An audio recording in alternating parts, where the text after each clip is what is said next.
Hey everyone, it's Jeff here along with Buck from Schmoe the Money. We got our next episode here of Schmoe Me the Real, Friday night post pay-per-view hang. So let's just get right into it and start pulling people on screen. All right, Buck? Sound good? Go ahead and do it, quick show. Perfect. I'm the one steering the engine today, so this is a disaster. Hey, See, Matt. we got all four of us here. I got my two brown friends. Why do you have to continuously play that? It's the meme now. It's the meme now. Oh my gosh! It's a, you know what? It's a good meme. Something else that's good in this world. We got Paige for Breadigan. How you doing? Boston badass. Hey, The badass. Good promo that we saw on Twitter. Weird tweet that you also responded to Christian with today. But thank you guys. I'm glad you guys liked the promo. I worked really hard on it, and I had a great time. 4,000 views now, right? What'd you say? Last I looked, it had over like 4,000 views now. Dude, it has like 7,000, and I'm like, wow, I was never expecting that. Then Christian quote tweeted it, and he has all those extra followers. He did, and so didn't like Drew McQueenie and Bibiani, which I was like, oh, you guys are all so nice. And then I replied to a tweet that Christian posted today, and I was like, maybe he doesn't like me anymore after what I said. I was after what you said involving referencing Kim Kardashian's sex tape, yeah. So, we were talking about comeback stories or come on the back, so I had to make a joke. someone who doesn't need a comeback story because he's just chugging along. We got Thomas Harper. How you doing tonight, man? I'm here. We're not talking about a Star Wars match, which makes me sad, but we're talking about come on back, so. No. True. Wrong show, Paige. Wrong show. Wrong show. This is not the Gucci verse. This is most definitely not the Gucci verse. You get no Bitcoin advice from me. Yeah, or any other kind of crypto or any other normal stock. I took advice from him once. I did okay. I took advice another time. I didn't do okay. So I'm even right now on my advice from Gucci. It's when you walk away from the craps table, you know it's time to cash out. Mm-hmm. Absolutely. So how's everyone doing tonight? We just watched the new Schmoe. Yes, that's right, Jake. It's not the Gucci verse. It's the Gucci verse, which means you can come here, but you can't have your ass out. But yeah, we just watched a new Hangout, or we just watched a new pay-per-view. So this is what we do. We hang out afterwards. We talk about it, or we just talk about weird things like Buck's Brown friends. I don't know, things that come up in conversation, organically. Well, right now it's just brown friend. I'm just. I'll be spicy chocolate tonight. I'm still waiting for my shirt. Spicy chocolate. Yeah. All I gotta say is that's all Chris's fault. Make it clear it's a joke when it's so. That's all I gotta say. Yeah, it's been a bit since we did this, just because there wasn't a pay-per-view last week. So I think the last thing that some of us were on with you, some of us were on together at the Watt Real Entertainment 250/275 Hangout, I think. Yeah. And that feels so long ago already. Yeah. Like when there's not a pay-per-view on a Friday. It was the day after the last live event. So like I know, right? It's like it's you miss one Friday of this, and it feels like it's been so long since we did this. And like we hang out on Zooms and shit anyway, like throughout the week anyway, and it still feels like it's been a while. It's been a while since I think we're just so used to it. Like it feels like it should be every Friday. Mm-hmm. And when it doesn't, it feels like just a lifetime between the two pay-per-views because we're just so used to them now. I know. The pace is so breakneck. I watched the second match with you guys tonight, actually. I did not hear any of it, but I watched it with you guys. That's not true. We were answering questions together. I was answering them first, but we were answering. Yeah, because you just rapid fire and you don't even give me a second to like say the word out loud. So. Hey, you should know the answer. You're the one who's actually in. I do know it. Quiz Show and I do this every single whenever we're watching the live events together. It's who gets it first, and one of us will curse the other for getting it first. I would see how I plays. I usually like if I'm like watching with someone, I'll like we'll do the 15-second countdown and then we'll both say it out loud if we don't have something to write on. Yeah. Oh no, we don't do that. Usually like right, the first like one or two matches we started, we're like, yeah, we'll write it down, and then afterwards we're just like, fuck it, honor system. If we know it, we know it. Exactly. True. it became rapid fire at that point. But So wait, guys. Thomas. Do I see that Black Series Mandalorian helmet in the case now? Oh, you do. There's a new edition in there. I remember when you were like, I don't know if I'm getting that. Well, it turns out I forgot that I had already pre-ordered it. The box shows up on my front doorstep, and my wife's like, "What's in there?" And I was like, "I don't know." And she's like, "You're a liar." That's the curse of this, like, of pre-orders, is they put this stuff out and I get all excited, and I order it, and then I'm like, "What's this shipping notification?" So that Black Series figure, you getting that? No, Trapper Wolf. See, that's a sign. That's a sign the Star Wars division needs to expand into new territory. We're doing that. How much greater would this division be if we're answering questions about great characters like Trapper Wolf? But that's a whole other can of worms. That could be next year. Yeah, So that's why we're testing out on the FCL right now. So the idea is we're testing out newer categories. Like we have Fast and the Furious over there. We have Star Wars TV, which personally I think it should just be Mandalorian, but we're doing Rebels and Clone Wars also. So oh wow, yeah, that's so many more episodes and things to watch too. Right. I don't mind. I will watch Rebels all day. But Thomas is over here like, I'm already prepped for it. Let's go. All these other guys gotta play catch up. The abject fear that comes out, that's masked, but that comes out when other competitors talk about the prospect of expanding beyond 12 movies is just like music to my ears. I'm like, it is nice to just study 12 movies, isn't it? You don't, the prospect of turning it into the singles division in terms of breadth of content, that's not a fun thought, is it? Welcome to my life. And the one thing that I really enjoy is the argument that it shouldn't expand because that would be too difficult on the writers, as if the singles division didn't exist or doesn't exist with the breadth that it has, and teams doesn't exist with the breadth that it has. And IG with the list of 300 movies. It's a couple TV shows, I'm not saying they need that.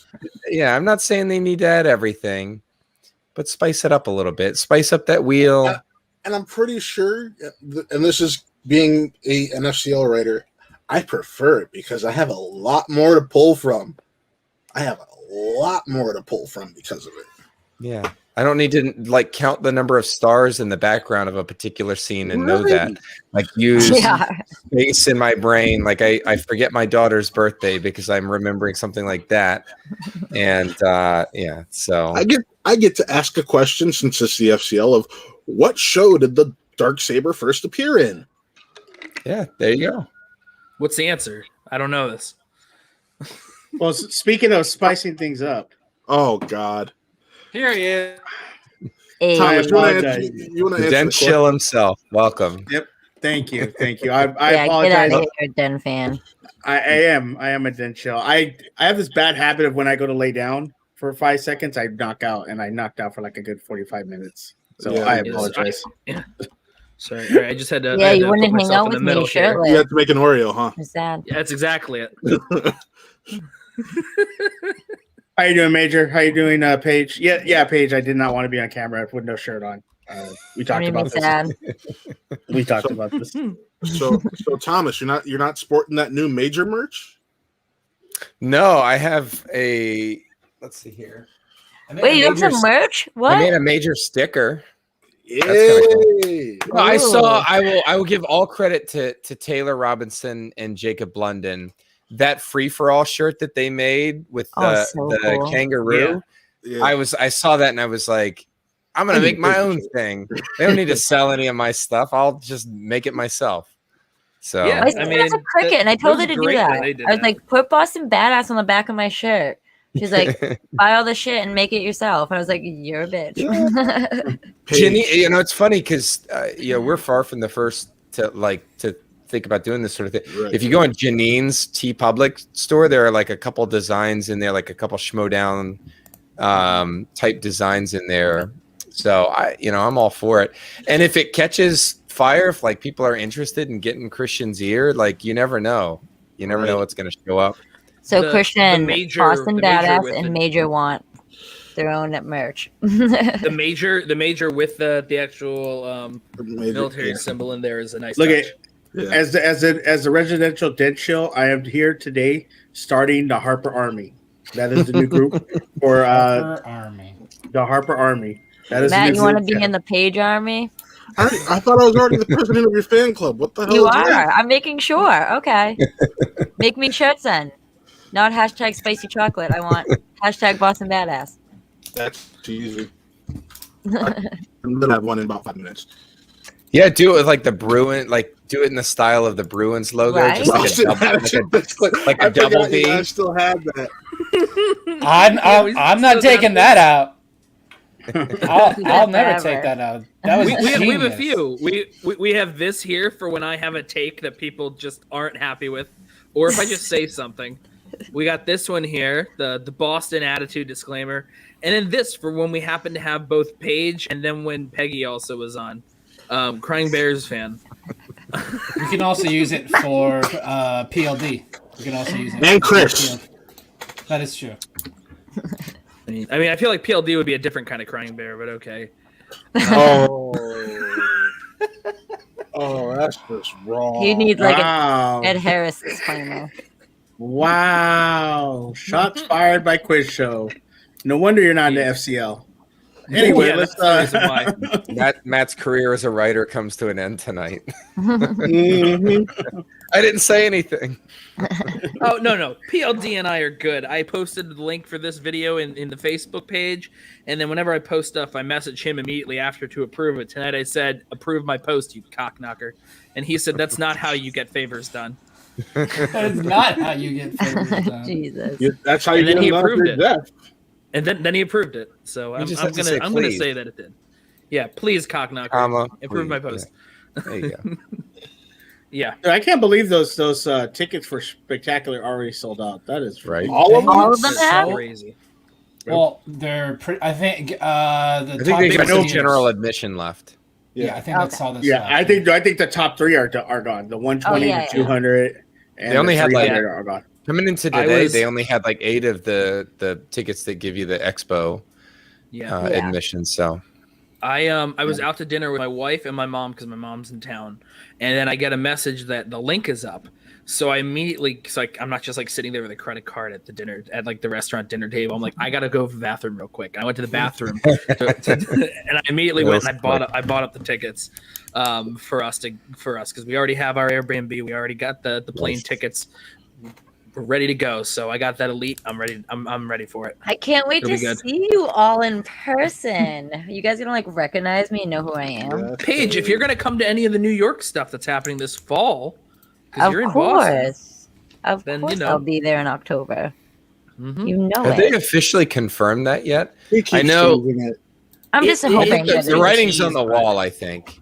If So- you look, Mark's got dates scheduled, like publicly available dates scheduled Mhm. that weekend in New York. So I think it's just Yeah. a matter of time before. so I need to It- get those Comic-Con tickets then. weekend, yeah. So yeah. Oh, that's there's true. There's 2 New York weekends for people in this space. There's the weekend of October 8th, 9th, 10th, or something. That's the one. That's New York Comic Con, and that'll have potentially Schmoe related stuff there. Because I remember at one point Christian like messaged or tweeted out that they weren't sure if it was going to be Schmoe event or if it was going to be a Remember comedy that. show instead, in the same spot. And then the other one is a month later on November 13th. Ben Bateman, he's doing his whole tour in November for his album, and he'll be in New York that weekend on November 13th, and he'll have Kaiser in tow as his roadie and as well as opening act. So that'll be interesting for sure to pay to be in the room with Kaiser on purpose. So, lodge a complaint with the venue. yeah, absolutely. Nobody told me he was going to be here. Mhm. I'll have to lodge a formal complaint with Bateman that he didn't put Philly on the tour list. Not did that for New York is not Boston, that much though. further for me. They're like, Wait, I'm Harper, like, where are night- you? He's in Carolina. I'm like an hour north of Philly. I'm in Philadelphia. Yeah, you got to meet. You got to meet up with. That's right. Yeah. So I'm in Philadelphia. I'm like an hour north of Philly, and then about an hour and a half from the city. So I guess I gotta come to Philly now, huh, Quiz Show? You absolutely should don't come to Boston. That's cool. Paige, Paige, you know I love Boston, but I can't go to one of the most racist cities in America. I'm not racist. I know you aren't. I like spicy chocolate. Yeah, it's Okay. like spicy chocolate? That just comes off so bad. and Matt just leaves. Matt just straight up is like, bye. Look what you did to the poor man. So what do you think about the matches tonight? Oh yeah. Oh, there were matches tonight. That's right. Yeah, there were matches. I mean, yeah. I'm That's the pretty point of doing this sure Friday the show. Suspects are on a 7-game winning streak. Just throwing that out there. Yeah. You guys are on a tear. Yeah, you guys are on a roll. Serious roll. Yeah. We're shaking those dice and we're rolling them, guys. And then you have a match coming up soon, huh, Paige? Oh yeah, July 21st, baby. Just under 2 weeks. Have they announced who it is? Yeah, I'm playing Rachel Switchblade Silvestrini. Yeah, I can't even be a fan of you now. Sorry. Well, right. You're don't- just Good You don't seeing it bring tonight, Paige. you don't bring a Switchblade to a Schmoe fight, so I don't know what kind of fight you've been to, but you absolutely bring a switchblade to a Schmoe fight. Oh, Schmoe people are ghetto, man. I don't know what you're talking about. Have you I been use to LA? these guns right here. Whoa, put those away. Put those away, Paige. Also, Everyone, when we go got ahead. word, like behind the scenes, that had been scheduled, I was so happy that Rachel is finally getting a chance to step into the ring. I've sung her praises before, but there's no more instrumental player behind the scenes on our team than the Switchblade. And what's amazing is seeing folks like Peggy and Lacey like follow in her mold. But there's like Paige, I've heard your praises sung quite a bit, and the immediate thought was like you sound like the Switchblade of the Suspects. But that's the role that she's played on our team. So to see her finally get a match at the halfway point-ish in the season is pretty cool. Speaking No, of Lacey, yeah, I gotta say, I respect that girl a lot, and we both won our first W, so it's gonna be a good one for sure. We both want it more than anything, so I think that's what makes it so eager for the both of us. So Yeah, I think what's And great that's is how gonna be much so- work you both put into it. Yeah, it's gonna be so hard for me to watch. No. Yeah. Well, like case in point, Jader's match obviously aired tonight as well. Mm-hmm. And Rachel, like, no sooner had Jader reached out, said, "Hey, this is when it's scheduled for. Can I get some help?" But like Rachel just jumps in, organizes a study session, has questions meted out or topics meted out. I get stuck with courtroom dramas, of course. that's who saw that one coming? I just get typecast. It's not fair. But no, it's like that's the value that she brings. And I can tell you right now, there were like questions that Jader was asked in that match that I'm, he's a very, very talented player, but I have to believe that session orchestrated by Rachel was instrumental in getting him ready. I think if he were on tonight, he'd be the first to say that. So isn't it the best though when you do like a study session and you're like, oh my god, I quizzed someone on that question and they got it, or something like similar to that? I'm telling you right now, I won my match against the Knight because of Rachel Silvestrini and her assistance. So there's no two ways about that. So yeah, she's and to be a player that plays in a division like singles, but be willing to give your time generously to players in other divisions that are way outside your comfort zone. That's huge. And it's really cool to hear folks like on your end, Paige, like Ethan singing your praises, doing the exact same thing in your faction. So that I think is the biggest thing that's made me like really, really fall in love with the Schmoe, like internally behind the scenes is that kind of like selfless, like the team aspect there. It's so true, man. Teamwork makes the dream work. But with whatever faction you're on, man, like I always tell people, I'm like, I'm just happy to be here. The fact that I just get to like talk to you guys and just talk movies all the time, like there's literally for me, there's nothing better than it. Yeah. So, But let me ask you guys a question, Paige and Thomas, because you guys are obviously Thomas, you've done movie trivia, and Paige, you've been a fan of Schmoedown.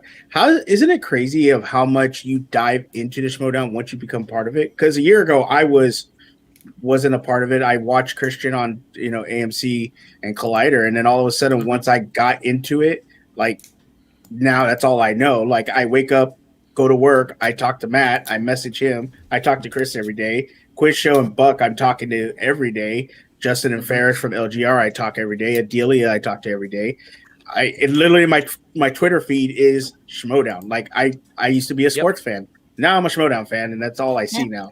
So it's kind of crazy of how you dive so much into the Schmoedown.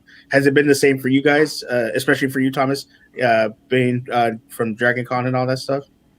Yeah, I talked a bunch. I'll answer the question, but I'll defer to Paige to lead off. yeah, no. For me, like I said, I've always been a huge fan, but like you pretty much said, like I dove straight into it. Like this is my life now. I live, breathe movie trivia, and the fact that I've always been a huge fan. I remember like when I first watched it, I was like, oh my god, I would love to like meet these people and like be part of this. And the fact that like I'm in it, like I don't have friends outside of this. You guys are all my friends. Like everyone in the Schmoedown are my friends. Like I literally talk to like so many, like my faction, like every day. People that even aren't on my faction, like Matt, like Jeff. Like I talk to like everyone, like you guys like are my family now. Like the Schmoedown community is so welcoming and just so amazing that like I don't mind this Everyone being is so welcoming. Yeah, exactly. Like this is my life now, and I hope to be a part of it for so long because I've gained so many like lifelong friends from this, and it's just like an amazing opportunity to be part of. It's just an awesome community and the whole aspect of it. And yeah, I do nothing now but just talk movies 24/7, and I am 1,000% okay with that. So it's given me a space to do that and be okay with it. So yeah, oh, it's funny because the first time I ever heard of the Schmoedown was at Celebration Orlando in 2017.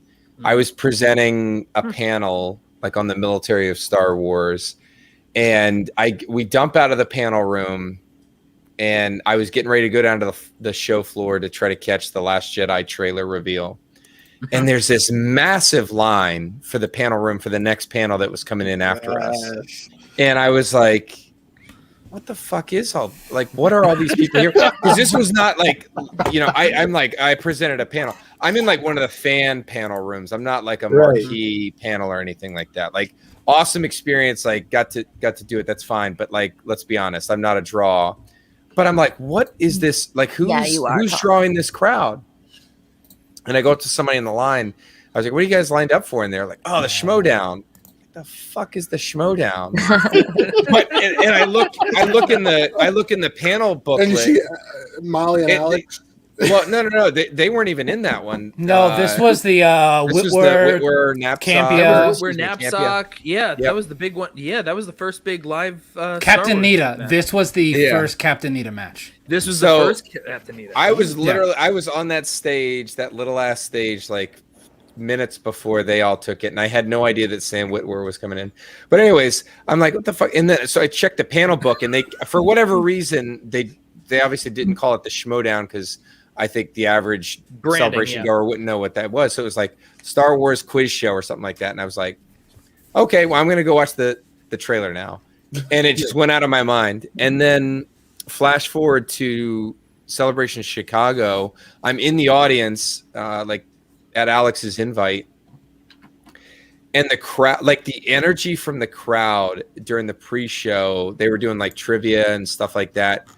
It was like stepping into another universe. It was literally like Loki entering the TVA, right? Like he's just like complete, almost out of body experience. Like, what is this place?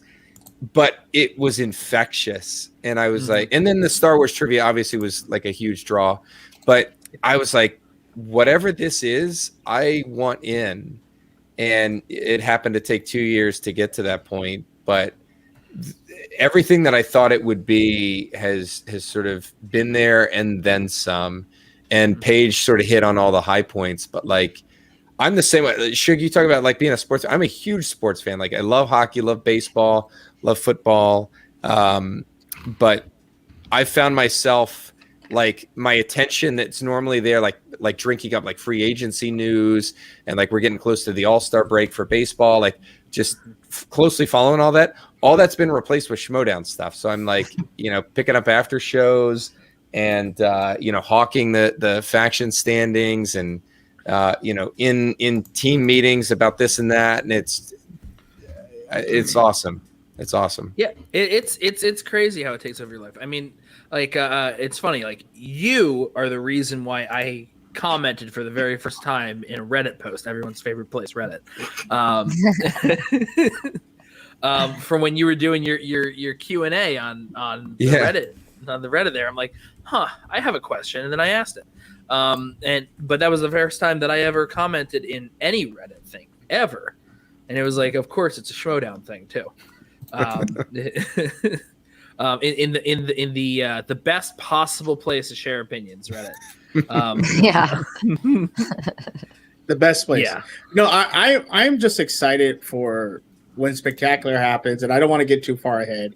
But if the prospect of Thomas and Saul holding the IG and Star Wars belt at Spectacular, I might physically cry and then try to run up on stage and get tackled by security. So like that's what I'm like. I'm gonna have Jeff hold me, because if Thomas wins, like I'm just gonna run on stage and then like everyone's gonna be like, tackle Shug. No, we're not gonna tackle Shug because that's Shug. Like he's in LA. We're not gonna do this. No, I'm not gonna do that. But I think it's actually gonna be Amaru on stage. So I think you guys saw Amaru mixed up. But what's up, Randy? Hi, Randy.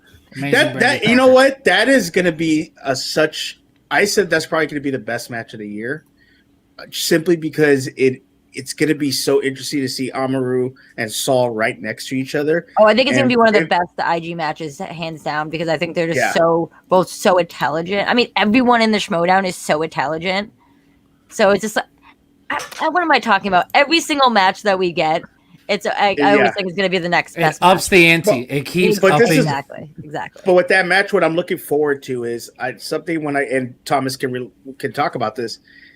When you talk to Saul, he talks about it. He doesn't like the digital format. He wants to be right next to somebody because the man can talk crap like there's no other business. And from talking to him and everything like that, I don't know if someone can mentally handle that. And I hope Amaru can, because I want a good match. But I don't know, the way sometimes Saul talks, the way he talks, it gets you really out of what you're thinking. And so I'm more excited to see them next to each other and answer questions. And I'm excited to see Thomas now play for the belt. I remember when we first started talking about Thomas and we interviewed him. Me and Justice said right after we talked to him, that guy's going to win the belt this year. Mm-hmm. And everyone was like, what are you guys talking about? I had the worst take on Thomas. Take of the year. I do. I have the worst take. This guy sucks. Oh my God. Yeah. I have to eat so much crow on that one. Like that one. Yeah. No, me and Justin were talking. He was just like, dude, this guy. And I was like, right? I was like, he's going to win the belt this year. And everybody was like, well, you're crazy. He's no way. He's a rookie. He's not going to get there. I'm like, I don't know, man. This guy, he's something else. And then you just ran through that tournament. And I was like, me and Justin were like, told you. We told you guys this guy's going to run through everybody. And everyone's like, oh, man. But that match against Gold Leader and the match against Ace, classic matches, especially Ace. I even though I like that match with Gold Leader, that Ace one was really emotional because I really went for Ace last year, even though he was an underdog and everything like that. That was like a hard match to be like, I really want Thomas to win, but I kind of hope Ace wins here because he's a fan favorite. So that was like a tough one. And especially when we've learned when Winston came on for like 5 minutes a few weeks ago, for one of our stuff, and he revealed that Ace had to play through like a pretty terrible injury at Spectacular last year. His hand, you can see it. His hand, and he had two options: dope himself up, and he couldn't he couldn't actually be able to like use his full brain, or he had to be in an excruciating amount of pain in order to play, and he chose to be in an excruciating amount of pain, which probably also was its own form of distraction. And like that's the sort of thing you don't wish on anything, because like I you know, a lot of people love the Mara Cushing match from, you know, a few years ago, but like we all know that they both were in like terrible pain from being sick, an accident, all sorts of really bad stuff had like just happened to them, and then they had to like play in person. A good day for what, Mike? A good day for what? I think Damon would be the first person to tell you that match was a fluke, that performance was a complete outlier, and Ace proved that. The fact that he lost because of a verb tense is just proof positive of that. Like that's, you know, he's back where he is, and you know, Swag's going to face a really maybe a non-decision if Laura you know, beats Demolanta, but you know, if it goes the other way, if Demolanta retains, I don't know what you do if you're Winston in that situation, because you've got two outstanding players, very hungry players in that situation. So I know what they're rooting for. But to go back to the Saul Amaru match it's gotten me more excited than anything in my own future or anybody else, you know, on our faction, because it's like the next huge thing in terms of pathways for us. But they match up so well, like personality wise, character wise.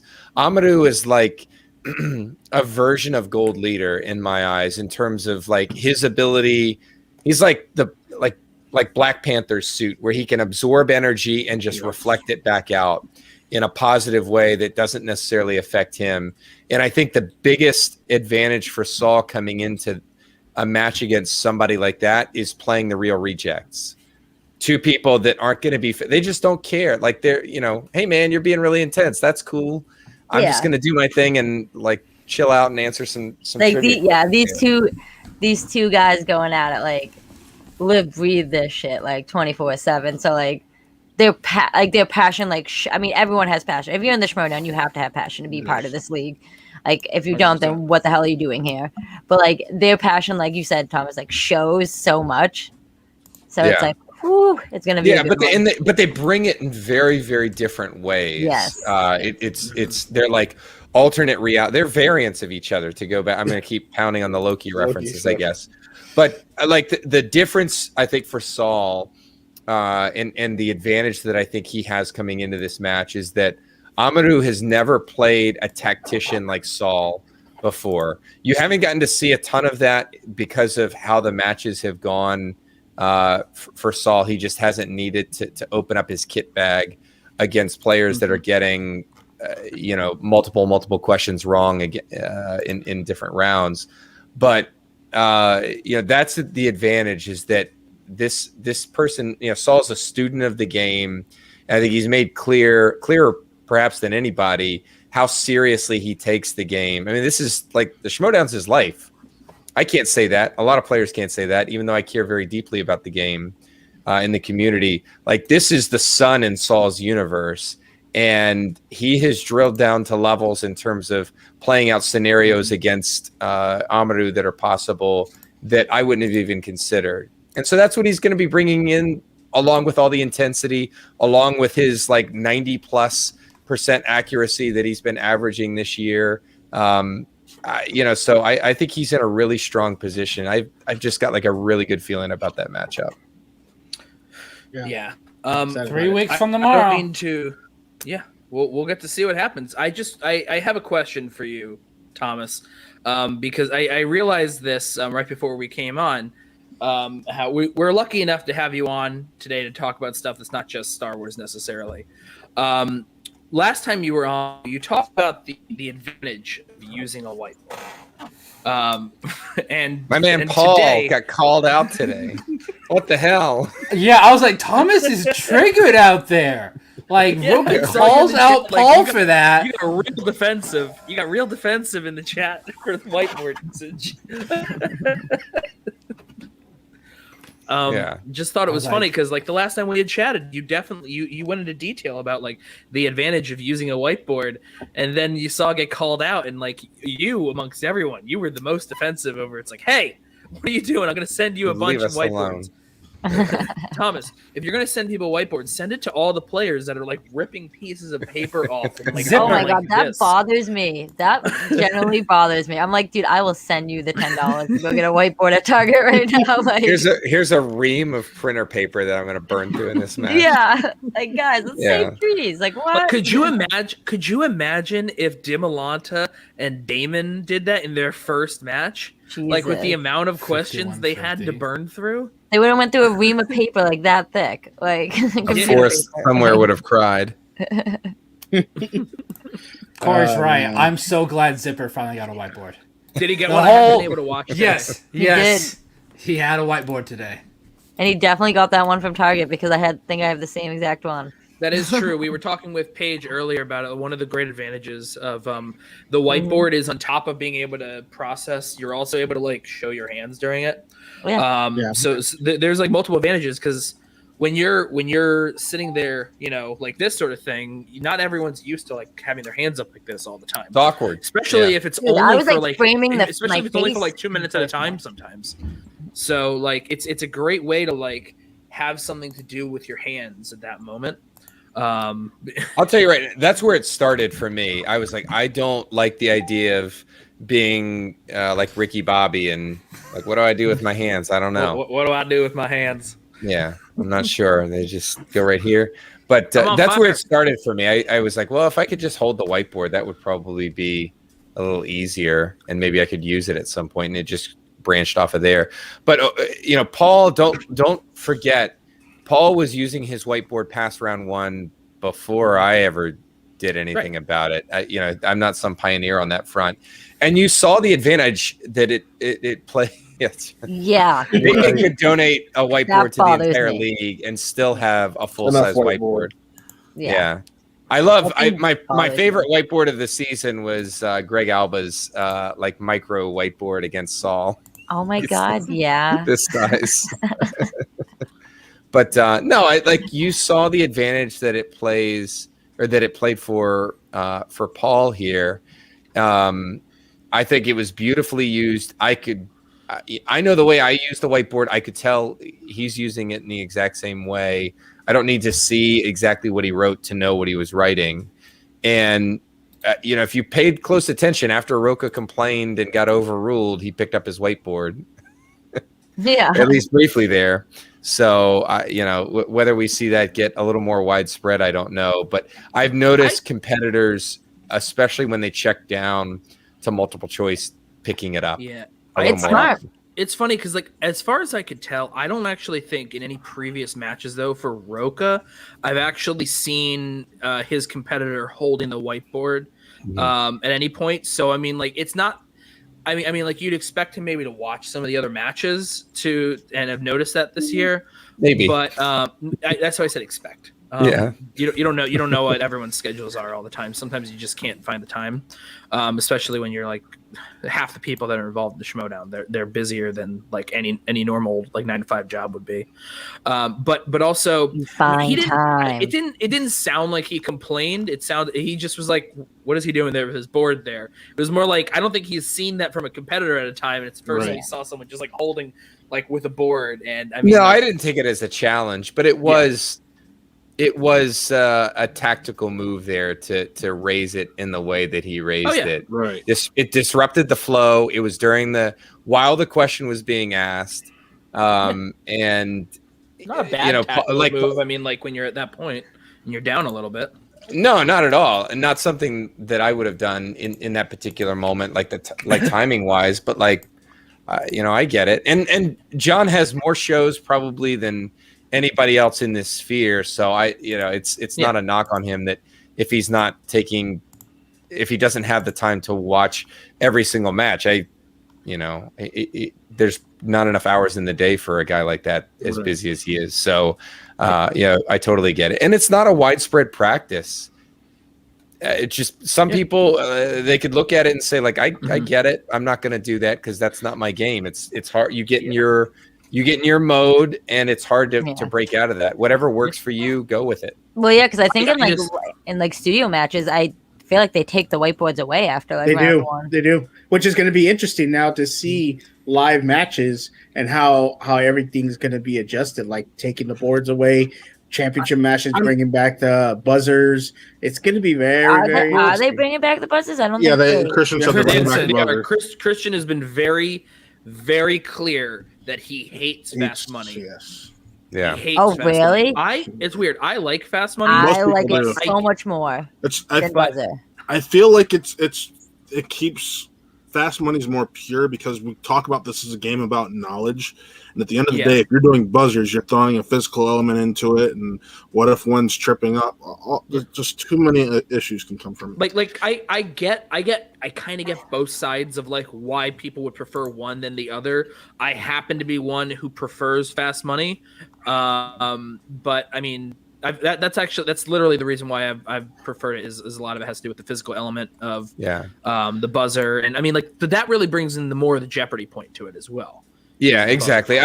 I've come around on the buzzer. I was very adamantly against it when I first started watching title matches before I was ever a competitor. I just thought you're introducing a physical element in a mental game. But you're absolutely right. Jeopardy. I have a one of my best friends is the Jeopardy champion, and I remember when he first tried out for it and failed, he was like, the thing that got him was the buzzer game. And he was like, I had no idea how big a portion of the game revolves around your buzzer strategy. And when I look at a division like Star Wars, for example, where the knowledge is about equal, I mean, if you're talking about it in terms of an arms race, there's not much daylight between competitors. You guys have literally a letter or a syllable that might be mispronounced. That's how you've been able to like get ahead from some people because they're so Gold Leader strong. can't spell. Dude, I would have trigger fingers and just be like, like I would just have my hand on the entire time. Because I clicked the thing. Can you say that like so that way Nerd Chronic can just pull it out? Can you just say what you just said again? Nerd Chronic. What up, Jake? What up, Jake Berlin? What's going on, man? Yeah, like, how do you feel about that, Thomas? Because you are in a championship match. Like, did Chris just say they get to pick? The champion gets to pick between buzzer and. I think he's kind of slowly backed away from that. Oh, okay. I think it's going to be buzzer. I bought a buzzer, so it better be. I was going to say, are you? I mean, practicing with a buzzer. It better be a buzzer. It's not like some sort of like a spoilerish, like how do you like methodology into how you study type question for this? Because I mean, like anyone would probably do it, but by the time that you get to film, whether it's an in-person, I bet by that point he's going to make it an in-person thing. I will tell you right now. We heard that. I have no idea. This is zero. Insider knowledge. Buzzers. Yeah, it's definitely buzzers. Hey, Brian, I think if Christian could launch fast money into the sun, he would. He'd do it. But no, I don't know what's going to happen. We know that you have 2 tapings at Scum and Villainy that are now live with ticket sales. We know that there's a title match at both. The title match on the first, Christian revealed is going to be singles. Erwin and Merle. I don't know what the 14th is going to be. I have no idea. It would seem like a great opportunity to have a Star Wars match. How do you not have a Star Wars title match at Scum and Villainy? It makes sense. So Buck, wait, how many matches? There's going to be 4 matches, right? 4 matches each time. Yeah. So Buck, you're definitely coming, right? You're coming. You're staying on my couch, and we're going. The 14th, I am leaning towards it. Like, but I probably won't. Better hurry up. No, I don't. At those prices, I don't think. I don't think that's going to sell out. I don't think one big question though that I have though is, and I mean, I'm sure the answer. I mean, it's already partially answered. You said you bought a buzzer. I mean, in terms of like just when you study now, have you already started to, in preparation for whenever your title match may be, are you now prepping on how to be able to answer stuff using the buzzer? Just because I know like that was when the first big training, like how a manager will kind of intervene to help their faction. It was Emma Fife with the Fife Club. And one big thing that we heard about early on was they would just go at it with buzzers, just testing the buzzer over and over and over to make sure they would get that down. So I'm wondering if like that's a new you're probably like adding to the mix for how you're preparing. Yeah, my mantra from my time in uniform is train like you fight, and or because you're gonna fight like you train. And so I don't know of a better way. It's not rocket surgery, right? It's a buzzer round. It relies on your speed to do that. So yeah, of course I'm gonna buy a buzzer and I'm gonna practice intensely using the buzzer. I don't feel like I bring a level of genius sophistication to prep like that, but you better be damn sure I'm going to wear that buzzer out before I ever step into the live event, and that I'm going to be as quick as humanly possible on it. Yeah, I'll lose that match. I'm going to buy the one that says like sorry, and I'm just going to like hit it 24/7 now, and at work and at home. Office Depot or Staples, whatever it was, had the easy button. Just use that. Oh, is it the easy? Sorry. I'd throw that into the sun after a couple practice sessions. That was easy. That was easy. Tom, what else would you want to throw into the sun? You seem to be on like some sort of like track right now of like things you want to throw into the sun, or throw into the sun. I don't know. It might be a couple of the Star Wars movies that are frustrating me right now. Throw those into the sun until I can get it. Just study-wise or study-wise? What's that? Study-wise. This stuff doesn't, contrary to maybe, whatever it looks like publicly, not everything comes easy. And so there are a couple chunks of some of these movies that I'd like to throw into the sun. So what's your weakness? Only everything. The Gungan family tree. I don't know if we start asking about Jar Jar's aunts and uncles and grandparents, his family lineage, you might get me somewhere.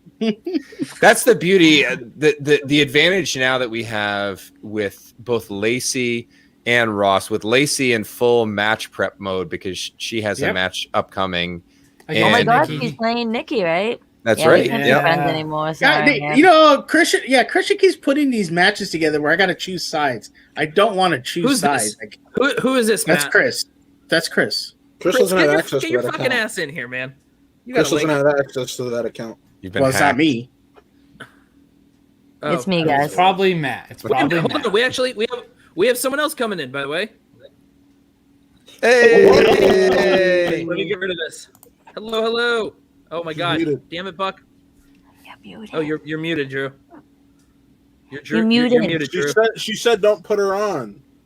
She literally did this. Gotcha. My bad. I just saw her there. I'm bad. Goodbye, everyone. All I know is when she comes on, we get to talk Pokemon. That's what I'm excited about. So everybody go get your Pokemon cards. She was working deals in the chat there. I noticed that. Yeah. Oh, yeah. She's a slanger, man. She's just slanging Pokemon cards. Did you see what happened? We just did the culmination of our Fast and Furious series, the family show recently, and now she just unmuted herself. But wave if you want to be on screen now. I don't know what's happening. She's talking, but I'm gonna put yes. I'm back on. Okay, Hello. Hello.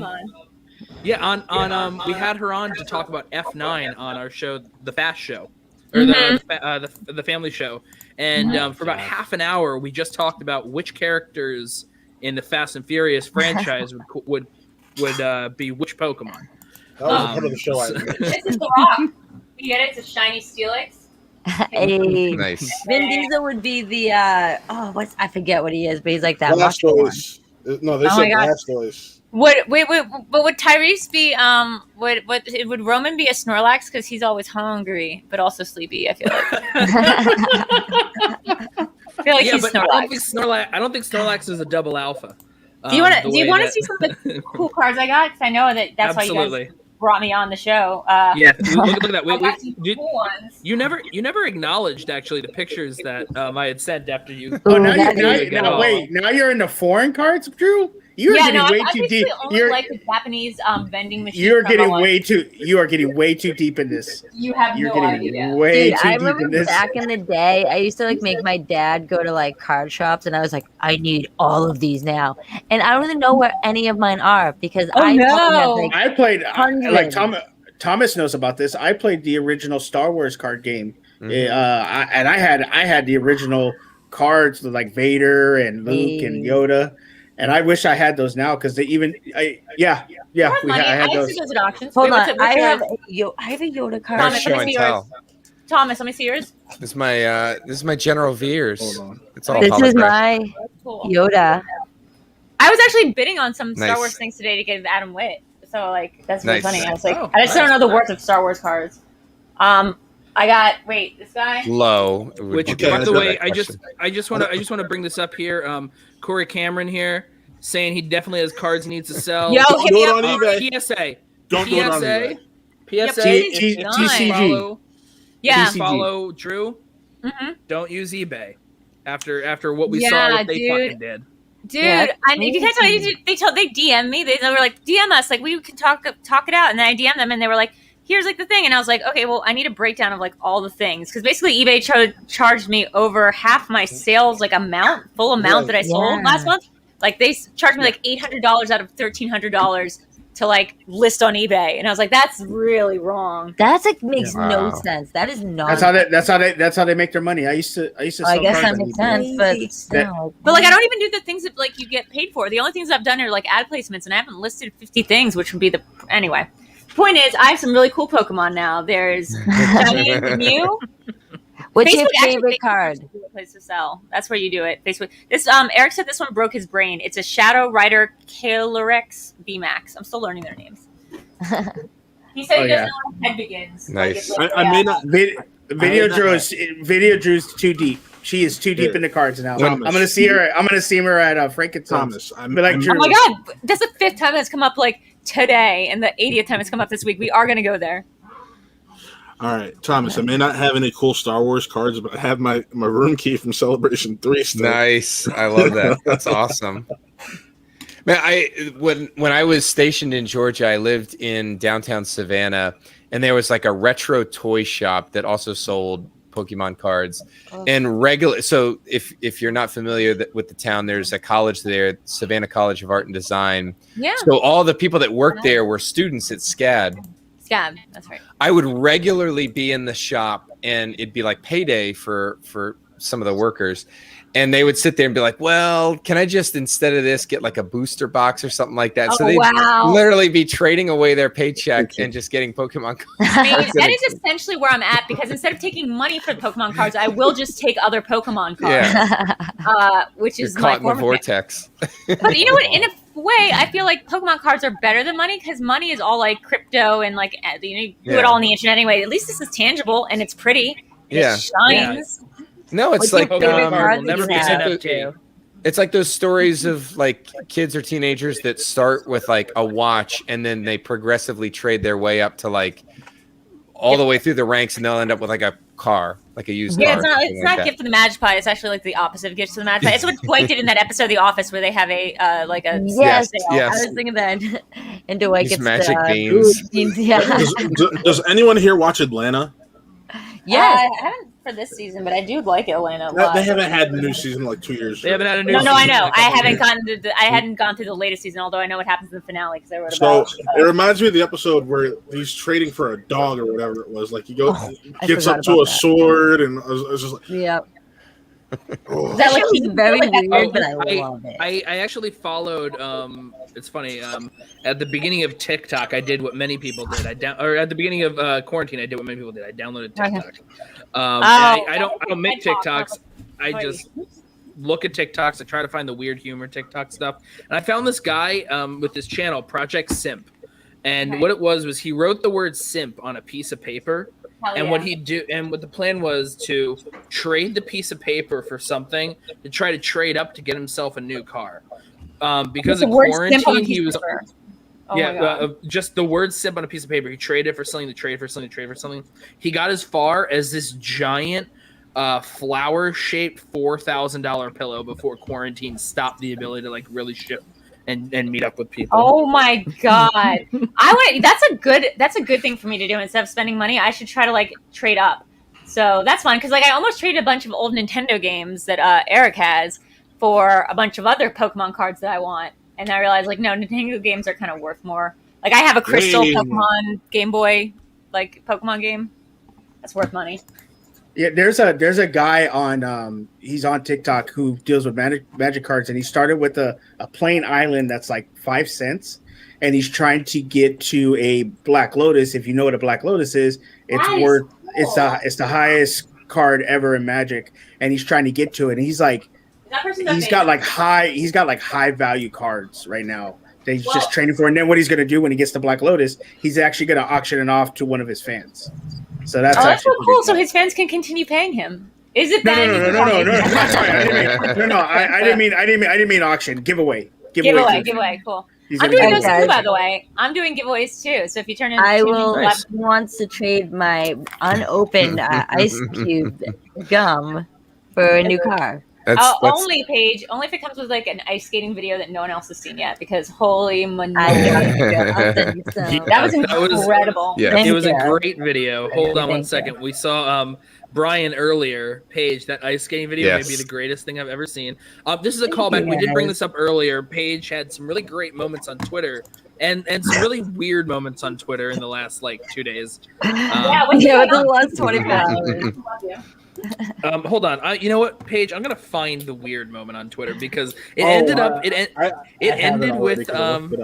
ended with Christian like at lower in the tweet in the thread just saying to remove him from the. What happened? Oh my god! I need to hear the goss. What happened? So I guess it was too early to talk about. Yeah, you can say Christian. it. So Christian tweeted out the link for The Big Thing on their channel. He says, let's talk comedy. Let's talk Val Kilmer. Big thing now. And then Paige for Brady says, oh, I love a good comeback story. My favorite is Kim Kardashian's because I'm pretty sure she gets cum on her back in that video. What the hell? That's hilarious. Also, what are you on? Oh, no. And then Ben Goddard goes, I haven't even had my coffee. I forgot though, like you guys are West Coast sometimes, so I was like, wow, that was way too early for a come on the back joke.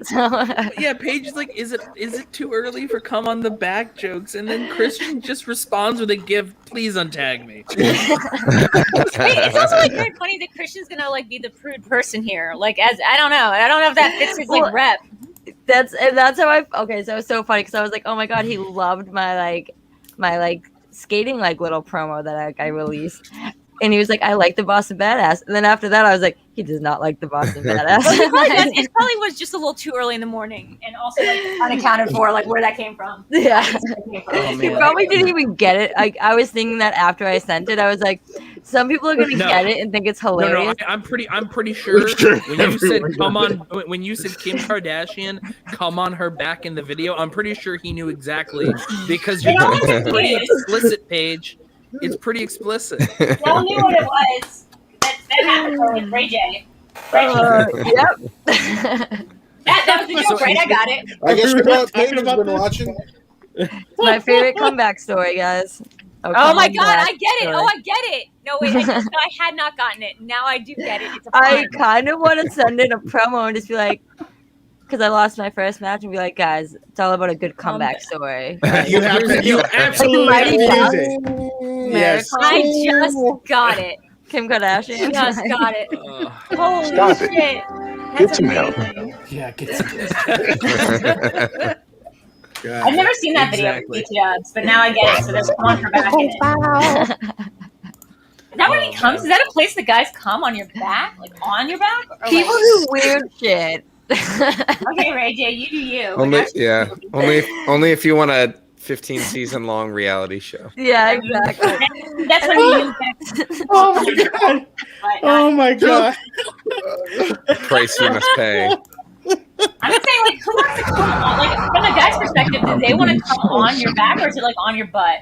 Like, is it on your back? Like your back, like your spine? That's weird. I just want to point out the roadmap that we've taken. We've gone from Pokemon. There's been Pokemon. There's Voldemort's arms. Yep. Not just any Pokemon. To the ice little Ray hockey. J. Thomas, this is how the show normally goes when Drew comes on. No, Straight up. it's not. No, we do not talk about I'm just talking about how it just goes off the rails onto all this. Yeah, rails. no, Drew. Everyone should write a campaign and say that like I should be a new host on SEN because that'd be really fun. Drew, you never did actually comment on these. We discussed them in when you were on for the family show F9. But I mean, What's your favorite comeback story? we have the Shaw trio right here. Okay. Oh my God, you made these? Wait, when did you make Patrick, these? I never Patrick made these. I DM'd these to you. Like, Oh my that God, I night. didn't see these. Shit, man, are you sure you did? Are you Yes. sure? I don't know. And then we got the Vin Stoys. Oh my God. How did I not see these, man? You're totally right. I did not recognize these, and I would have commented and tweeted them out. When did you send these to me? I sent them to you like Thursday night. And that's why we have this now in the corner. See? Oh my God. No more. That's what that is. That's what that is. I thought it was just. It's just a Blastoise with Vin Diesel's supple lips. So. Utterly anyway, talking about family. I really want to do a show with you. We should do it about either comeback stories or. It should mostly be comeback stories. Yes. It should mostly be. Jeff, should I pitch my show to them? No, Yeah. no. Shug, do not dare pitch that show. You know what, Shug? No. Go ahead. Why don't you pitch it? Why don't you pitch your show? When you do it. See, that's what I thought. You're afraid. I'm here for it. You're a Yeah, coward. I am. Absolutely. I Now can't do it you're when afraid. Thomas is looking at me like that. I can't. Here, Thomas is like, I'm sick This is of. I'm like, normally Thomas will leave my it. It my involves default porn. operating shade is very involves pale porn. white, but this is you see some color in my face now. he's like, my children cannot watch By this. the way, Now. Drew, just so you're aware, it's Patrick Gibson here, our good friend and fellow Action Army general. He's the one who made Hi. these. Thank you, Patrick He's the Gibson. one who Wait, made them. is he the one that's like on my Pokemon channel now? I noticed I've gotten some new fans, and I wonder if it is because I I do like not know. Pokemon. Is it because I like Maybe. Pokemon, guys? You can tell me. Do you like me more because I like Pokemon? So There we go. Drew, I like you Um, always, Drew. Thank you, Paige. When are we gonna watch Predestination? Yes, we need to get the crew together. Even Yeah, if it's get just the girl. us, I'm down because I got nothing but Drew. free time. So Drew, after you watch that movie, after you do a watch along for that, you're gonna want to do a video chronic quiz on it. Okay, well then, is it gonna be like the money plane situation where people talk it up so much that I never ever No, want to no. No, The difference is you- Money Plane is a legitimately incredible feat of cinema, and Predestination is a really good sci-fi film. Huh. Okay, then I'm going to like check it out because like is it like Knowing? No. It's Oh, actually like it's this actually movie is insane. Predestination is Insane. actually great. It's a really great time travel film. We're gonna watch Okay, it together, and it's gonna be. So how are we all gonna do I this? I guess like logistically is where I'm like trying to get my head around. So how do we do like the watch along? Do we because it's not streaming on Amazon, which means I can't do it No, on. I SFX have- stream. I have it on like when you buy the movie and it comes with like The digital. the digital code. I have the digital code. But like We'll but make if we sure put it it on works. YouTube, people won't be able to watch it with us, right? Like we'll just have to put a time code up and like watch it separately because Yeah, how does that work, guys? Does Something- anyone I don't know. something Yeah. you could do is you can do a private Discord watch along, and you can actually share the screen, and everyone can watch it with you at the same time. and then we That can is- If you do it probably as all a go Patreon, on. if you do it as a Patreon exclusive, Yeah. Oh, that's a good idea. Patreon exclusive. Ooh. I would do that like tonight, like right now. I would leave this show and go do it as a Patreon exclusive. Okay. Just kidding. I'm not leaving my Poke friends. What I want to know is when is Thomas is going to be on the Video Chronic quiz for Top Gun? That's the one I want Dude, to we see. need to have a Top Gun quiz. That's a good idea. You got to get Roka, Thomas Harper, and then like a fan that really loves Top Gun. Somebody asked. I think like Bateman, right? Somebody named Sugar. I don't know. someone Bateman named lost Sugar? that exhibition.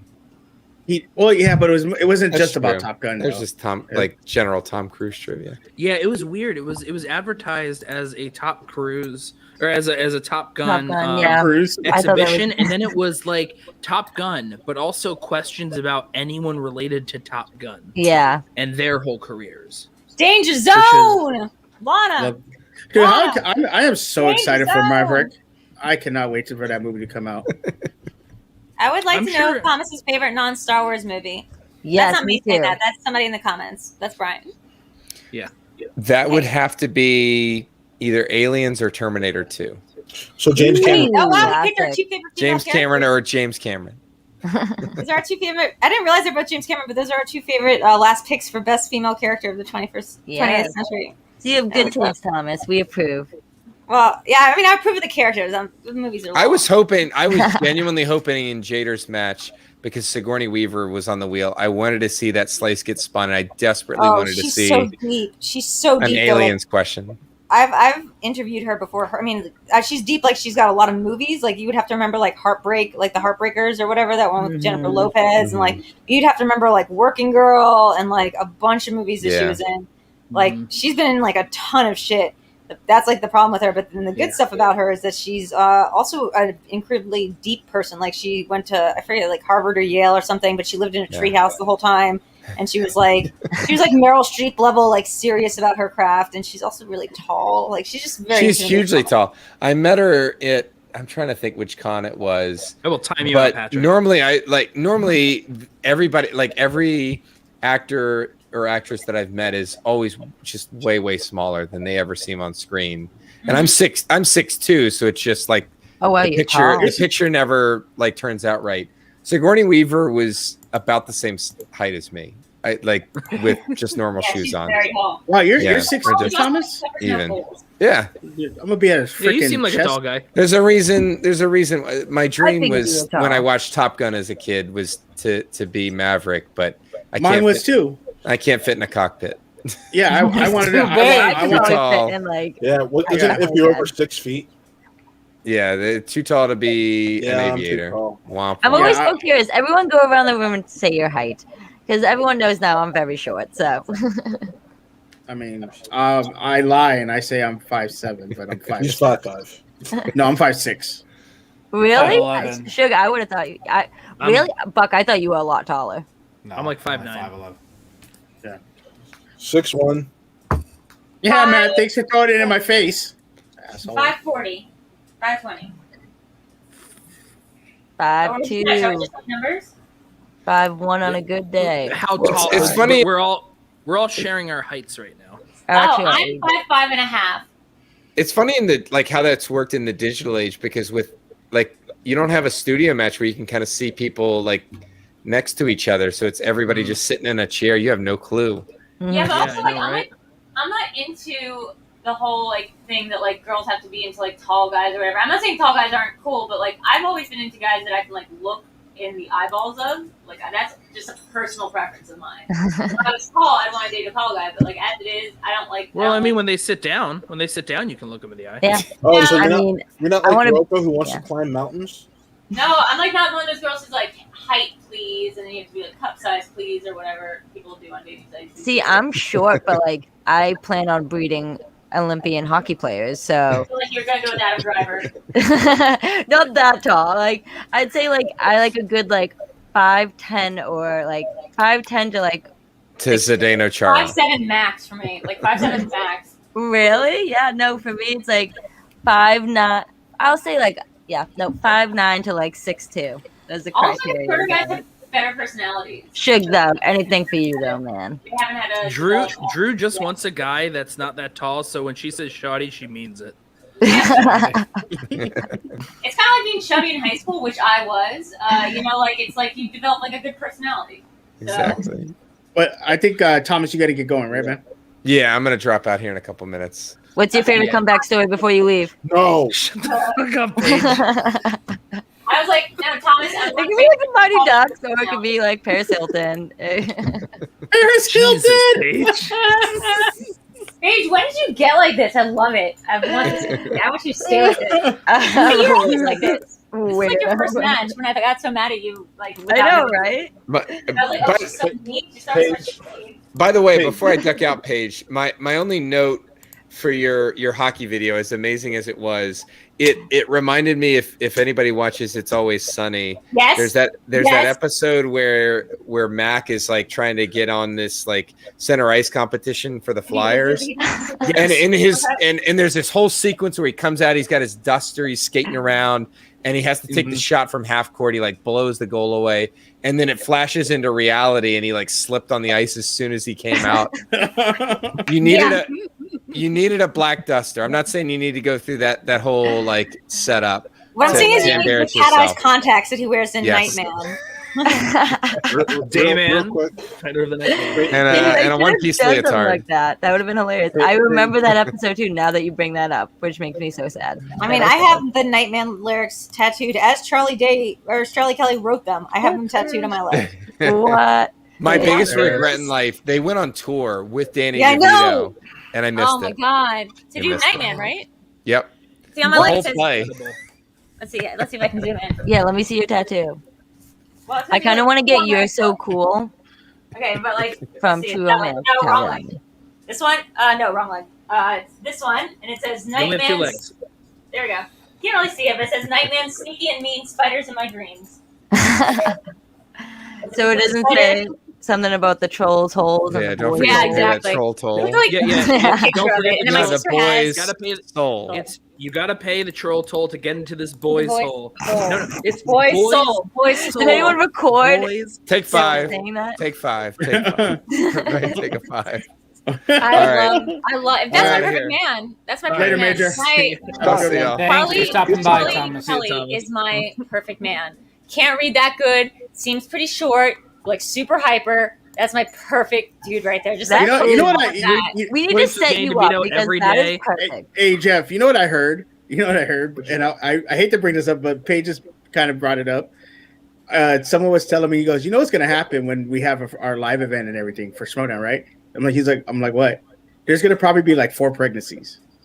Oh yeah. And I was like, yeah, that's true. Matt just straight up dropped. Matt just straight up left. No, Hey, someone's we're all gonna someone's gonna get like proposed, or like there's gonna be something like that one of these days. Like that's gonna They're happen. gonna go. I mean, there was an actual proposal at 4 seems low. Seems low.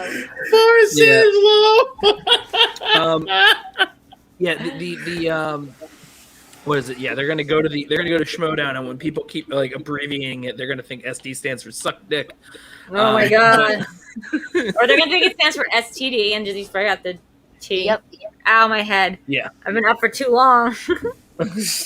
Burbank, California. Don't see your Schmoedown, baby daddy. baby daddies. You know that there's already a couple of them. we SD just stands for don't know sugar about. daddy. No, SD stands Oh for my god, there Schmoedown definitely daddies. probably is. There definitely is. It's definitely Goddard. Definitely. It's 100% Goddard is secretly paying off somebody's like kid right now. Goddard is the Schmoedown daddy. He's never met Oh. this child because they happened during lockdown. But he Oh my definitely just God. sends money every month to some unknown location like Atlanta or something. Wow, Drew. Wow. I'm just saying. I'm just The kid saying. doesn't Atlanta, know- really the kid doesn't know who he Atlanta, is. that's in the Schmoedown. I'm just saying. He's got babies in New York. He's I got babies swear. in Atlanta, and that's it. Y'all That's all need places you. we went that year. This happens every time Video Drew comes on. We just go off the freaking rails. There are no rails. Stop it. I don't agree with this. Everyone who does all these after shows, they're like, You know what, man, though? we just went off the rails. There are no fucking You know, rails, man. but you know Where what, we're Jeff, going, we don't need rails. you know, it's Back to just Peter. speaking of Goddard, though, he is 0-4 this year. That is nuts. Way to bring Yeah. it back to the Schmoedown. Bring it So- down. Oh my But he's God, got- I'm sorry. He's got 4 Wow. kids though, which is crazy. All 4 of those pregnancies belong to him. Yes. He accounts for 4 of those Yeah. 4 pregnancies. Yeah. 0-4. In the Schmoedown and but 4-0 he's in life. 4-0 in life. Oh shit! So it says y'all After need each Jesus. loss. And it happened after each loss. Yep. Yeah. Well, no, last year. I mean, because last year he did really well, and like I He was think he was 4-1 last year. I think he's one of these people that No, does really 4-2. well under the lights. Like he Yeah, performs really that's why well. it's He's a good good. performer. Yeah, he was Yeah. saying And that too. those kids, the 4 kids, like they couldn't have all been like birthed right now, right after all those losses. No, had they to would've. been after the wins last. Oh, you're right. Right. He Because- does it after winning and after losing. It's a Yeah. stress reliever. Yeah, Getting women pregnant. and then never Hey, mind. I was gonna say- hey, Video Joe, you're telling me because I got 4 kids that I know about. So Oh my gosh. Yes. And you know, and he lost 4 times. So that's how it works. Yep. yeah, no, I've lost more than that. You guys but- should just stick to the Kim Kardashian and Ray J thing. Yeah, you Yeah, should. you know should what- just back. fucking come on your back. You know what it was? You know what happened? It was he got to do it after each of the 4 wins, but unfortunately, every time he lost this year, turned into child. No, what happened Yep. was basically every time someone mentioned bagel We're last never year, getting Ben him had to on go this channel. impregnate another woman. Yep. We're never That's getting what outed happened. on this channel. Don't Wow. let him know I'm saying this. Nobody tell him I'm saying this. Do not. Nobody. Oh, This has Don't already worry. got tweeted out Don't like worry. 4 times. No, well, he won't. I mean, it's fine as long as no one directly DM him this. Do not do that. Is what I'm saying because he's gonna be on our office quiz show on Monday. And then, oh yeah, by the way, I asked Jeff if he wants to do Inglorious page a little bit earlier, and he said yeah. He says that's cool. So you versus Jeff Snyder in an Inglorious Bastards quiz. So the not 3 this- of us, right? Yeah, the 3 of us, and then it's not this week, not this coming week. It's the week after. Yeah. Either on Monday or Thursday. It's gonna be dope. Who's Sean Kemp at the Schmoe? Is that Jen Kemp's brother? No. It No. is Sean Kemp was a basketball player. Oh, that's Yeah. interesting. She said sarcastically. Look, Paige is ready to hear about all the comeback stories at Spectacular. I was just gonna say I don't know who this is, but does he have a comeback story? I know we called you the comeback kid, but technically that's how you were born. I love it. Yeah, right. Oh my maybe God. I would not have been born if I'm. Whoa, I don't want to go in that with my I mean, parents. hey, just to reference, one of the nicknames for Bill Clinton was the comeback kid. So wow. it's is pretty apt. anyone in the Schmoedown nickname like the comeback? Because I'm gonna No. shit all over them. Uh, They are. Comeback kid. No, but it should be somebody's name now. So Paige, Wait, who's is the it Paige? Oh, Who's the shit. comeback player? Yeah, who's the comeback player of the year? Yeah. Ace was the Ace comeback. was the comeback player of the year. Ace was Oh, last no year. wonder his Oh my head was so God. fucked up. He can come again this year. Jeff, what the fuck? What? What happened? Did I miss something? I feel like I missed something. Is it private comments? Somebody tell me what I'm missing. Yeah, quiz show disclaimer. Yeah. So no. So the joke was Ace got the award for comeback player of the year. And I said, no wonder his hand was so fucked up at the end of last year. Oh, right, because of coming so hard. Yep. I love how she just. He came so hard, his hand got fucked up. That happens to me sometimes. Yeah. He True, I got it fucking so hard, love your it. hand shrivels up and gets a cramp. Jesus Christ! Oh God! Oh, but there thank God! really Hey, is an thank award for comeback player of the year, Oh isn't my there? god. God! This is God. hey, this I is hope this I is get to on. present. Drew, can me and you present? Can you and I present Present that the award comeback player of the award. Yeah, I think Yeah. we can. at the Schmoedown? I don't know. Christian's doing a pretty PG ship this year, so I don't know. But I think we can. I think maybe they'll just edit that part out, but we have to. I am If vouching that we get Everything I do now, I'm gonna have to come back really awkwardly into the conversation, and then have the other person say it, set them up to say it, and then when they say it, being like, "You mean the word comeback?" I'm gonna be like, "Yeah, like Kim Kardashian." Boggle it. Yeah. Jesus. Oh my god! No, Hey, you know what? Yeah. Thank God this is on your channel. So when we apply for the media passes for Spectacular, we spin for the reals gonna be okay. Oh, this media passing. If you have to It's submit brilliant. your show, if you have to submit your show for to possibly be eligible to be nominated at the end of the year, we're gonna submit this clip. you guys Okay. are better. Okay, here's the thing though. You will rarely hear me say out. Maybe if you're submitting this clip, I shouldn't say that. But very rarely, because of the nature of always having being a person who plays this game and always having some slight criticisms, always having notes. I'm never oh, that's a brilliant idea. But the idea to have a media room at the Spectacular, that's a brilliant idea. You want to know whose idea? You want to know whose idea that was? Who? That was Me. quiz shows? Oh wait, No, that it was was you. me. I sent that trying. into Christian. I sent that into Christian in a Streamlabs, and I said, "Hey, will after shows be able to do live shows there?" And he was like, "Oh yeah, I think we could do that." And then they came up with the media room. I will take full credit for that. I don't care. Oh, what that's anybody amazing says. because it's really smart. Like, first of all, it legitimizes both ends of the thing, right? So it legitimizes like the after shows as a form of media, but it also legitimizes like the Schmoedown as an event where there would be media presence. So like if anybody's like coming as like a potential donor or like a big name or whatever, they'll see a media room and like it looks like a legitimate. And not to say it isn't, but I'm just saying like it's a very like business savvy thing to do. Like it really it's very clever. So hats off to you. And then we'll definitely be. We're gonna interview you, Video Drew, about Comeback Player of the Year night. At the Spectacular. Look. I think that I had a really strong comeback after Tom. One could say that I was really not giving it my all, and then I came back super hard. No, it doesn't say if you say came back. Damn it! Let me try to make this pun work. Yeah, I come so hard. Let's see. I come so long. You came so hard on his back that. Yeah, exactly. They got that hunch. That's what happened. Yep. Dude, I'm going to, I don't know who I have to talk to, but at the award show in January, we are presenting Comeback Player of the Year. And we're just going to giggle, and like no one's going to get it except for like Christian, who's going to be fuming off stage because we just stole the microphone away from Brad Gilmore and just like ran with it. We just took the phone, like, Well, I'm going to be like the Comeback Player of the Year, and everyone's going to be like, wait, what? Yeah, why are you back? Yeah. Are you sure you want to be associated with this? Hey, Matt, thank you for coming. Come back. Hey, Matt, thank you. Matt, thank you for coming back. Yeah. You know, they say that you can never put comeback, but nope. He was like, he literally dropped. He didn't even remove himself. He just actually exited altogether. Don't call it a come on my back. Yeah, don't call it a comeback. You can't put comeback back in the bottle. Let's see. You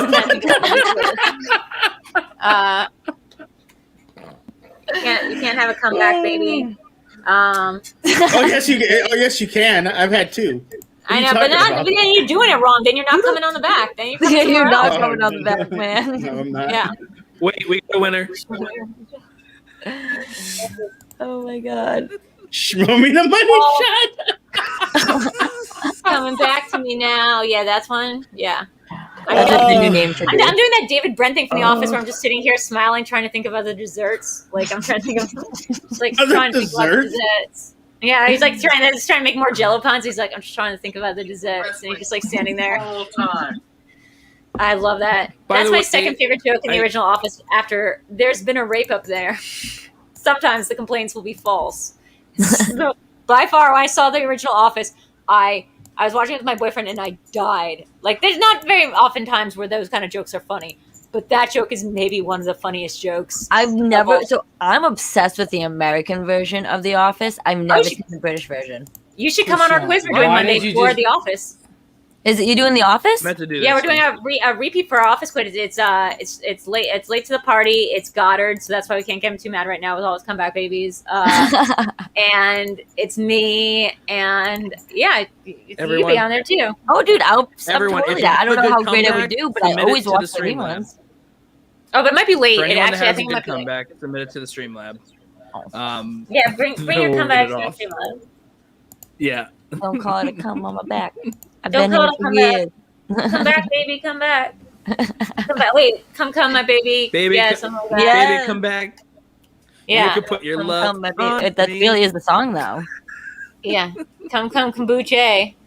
Yeah, my brother kombucha. That's Brad. like that's what like Sabrina was drinking earlier. And I swear to God, every time someone mentions kombucha, I'm like, it's kombucha. Oh, yeah. I can't. Ooh. There's something green that looks gnarly. Kombucha. Yeah.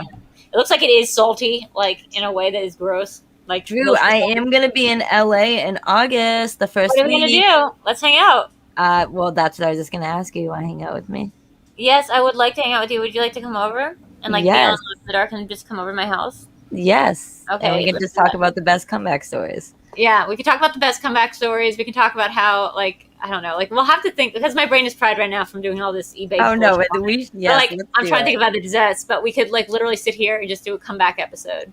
Yes. And then like we could just tag Christian in every single one of the posts, continuously tagging Christian, and then just talking about actors who had a good comeback, like John Travolta. Yes. Nick Cage, great comeback. Nick Cage, that's what I was.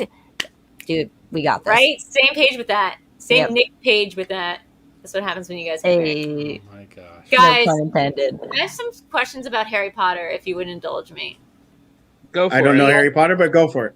Do you not know? Does nobody here a big Harry Potter fan? Because I'm not a huge one. I just had some questions. I'm just So I like Harry Potter, but I don't know how great I'll do. I like Harry Potter like an unproblematic amount. Like I was never obsessed with it, so like it's cool and like whatever. But I was just rewatching it, and I just had like a bunch of questions. But I guess if this is not the right crowd, Well, but ask. As long as you're not asking me like a trivia question about it, I can like answer. No, okay, wait. So actually, Emma saying me. Okay, so here's the thing: like the Elder Wand, you know how that's like a thing.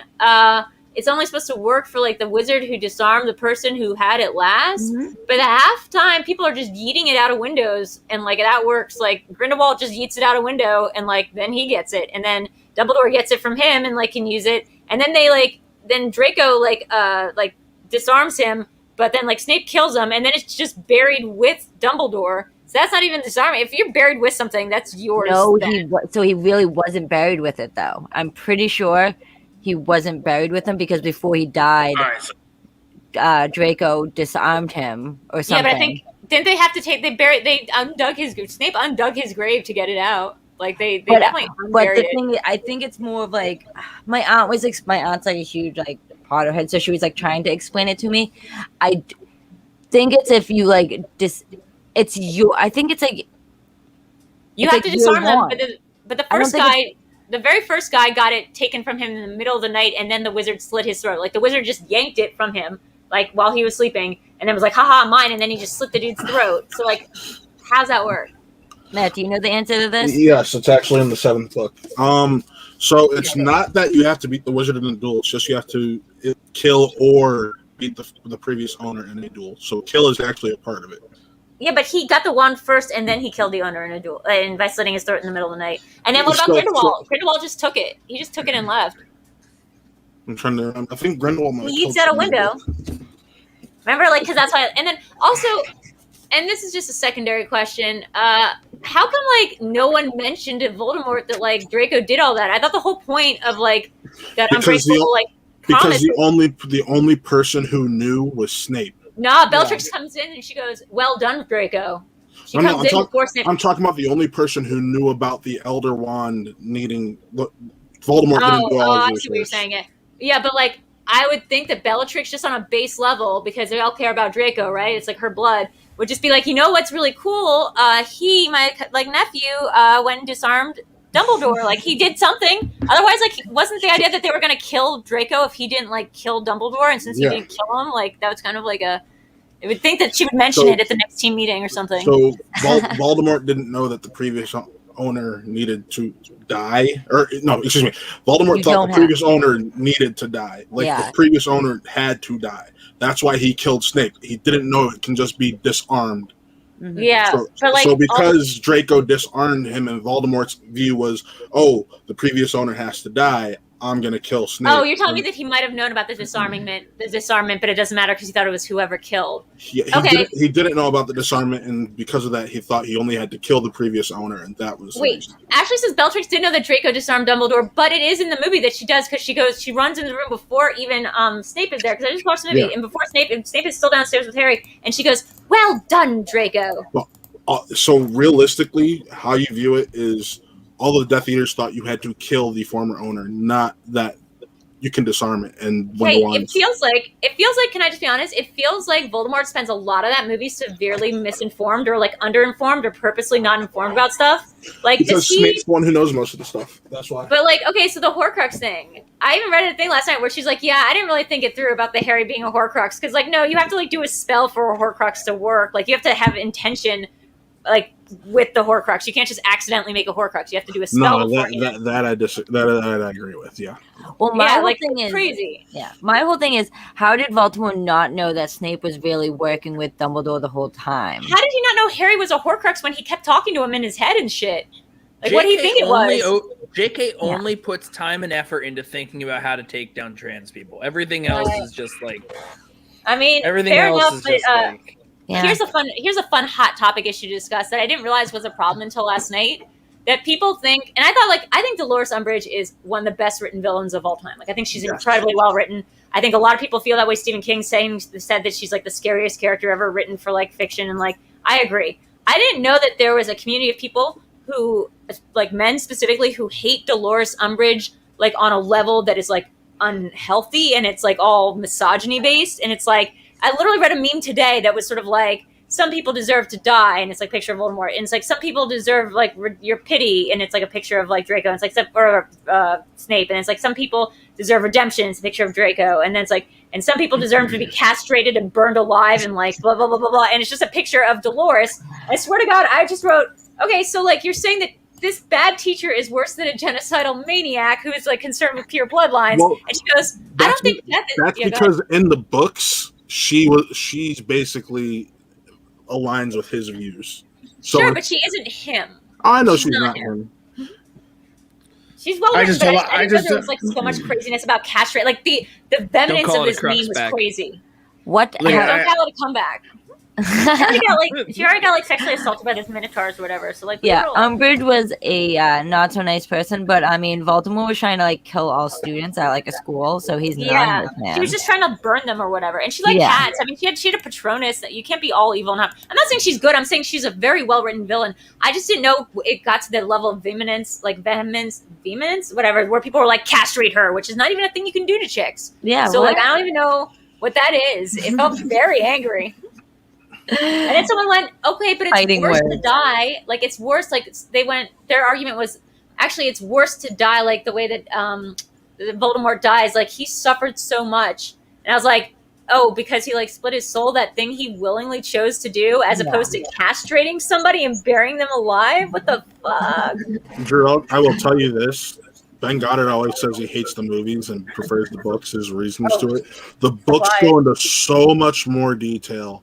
I read the books. Yeah, I thought they were really great. But the thing is, I did them backwards. So I watched the first movie, skipped all the books, watched the Deathly Hallows Part 2 on TV one day, and started like sobbing. Like I got into some sort of thing where like it hit a certain part in the movie, and like I didn't know why, I didn't know who these people were or their relationship to one another, but I just started crying, and like I couldn't stop, and it was like this very cathartic feeling. So it became a Sunday ritual that every Sunday I would turn on Deathly Hallows Part 2 specifically, and I was like, I should probably catch up to see what's going on here and who these people are, and like why it matters that this guy has a little deer coming out of his wand.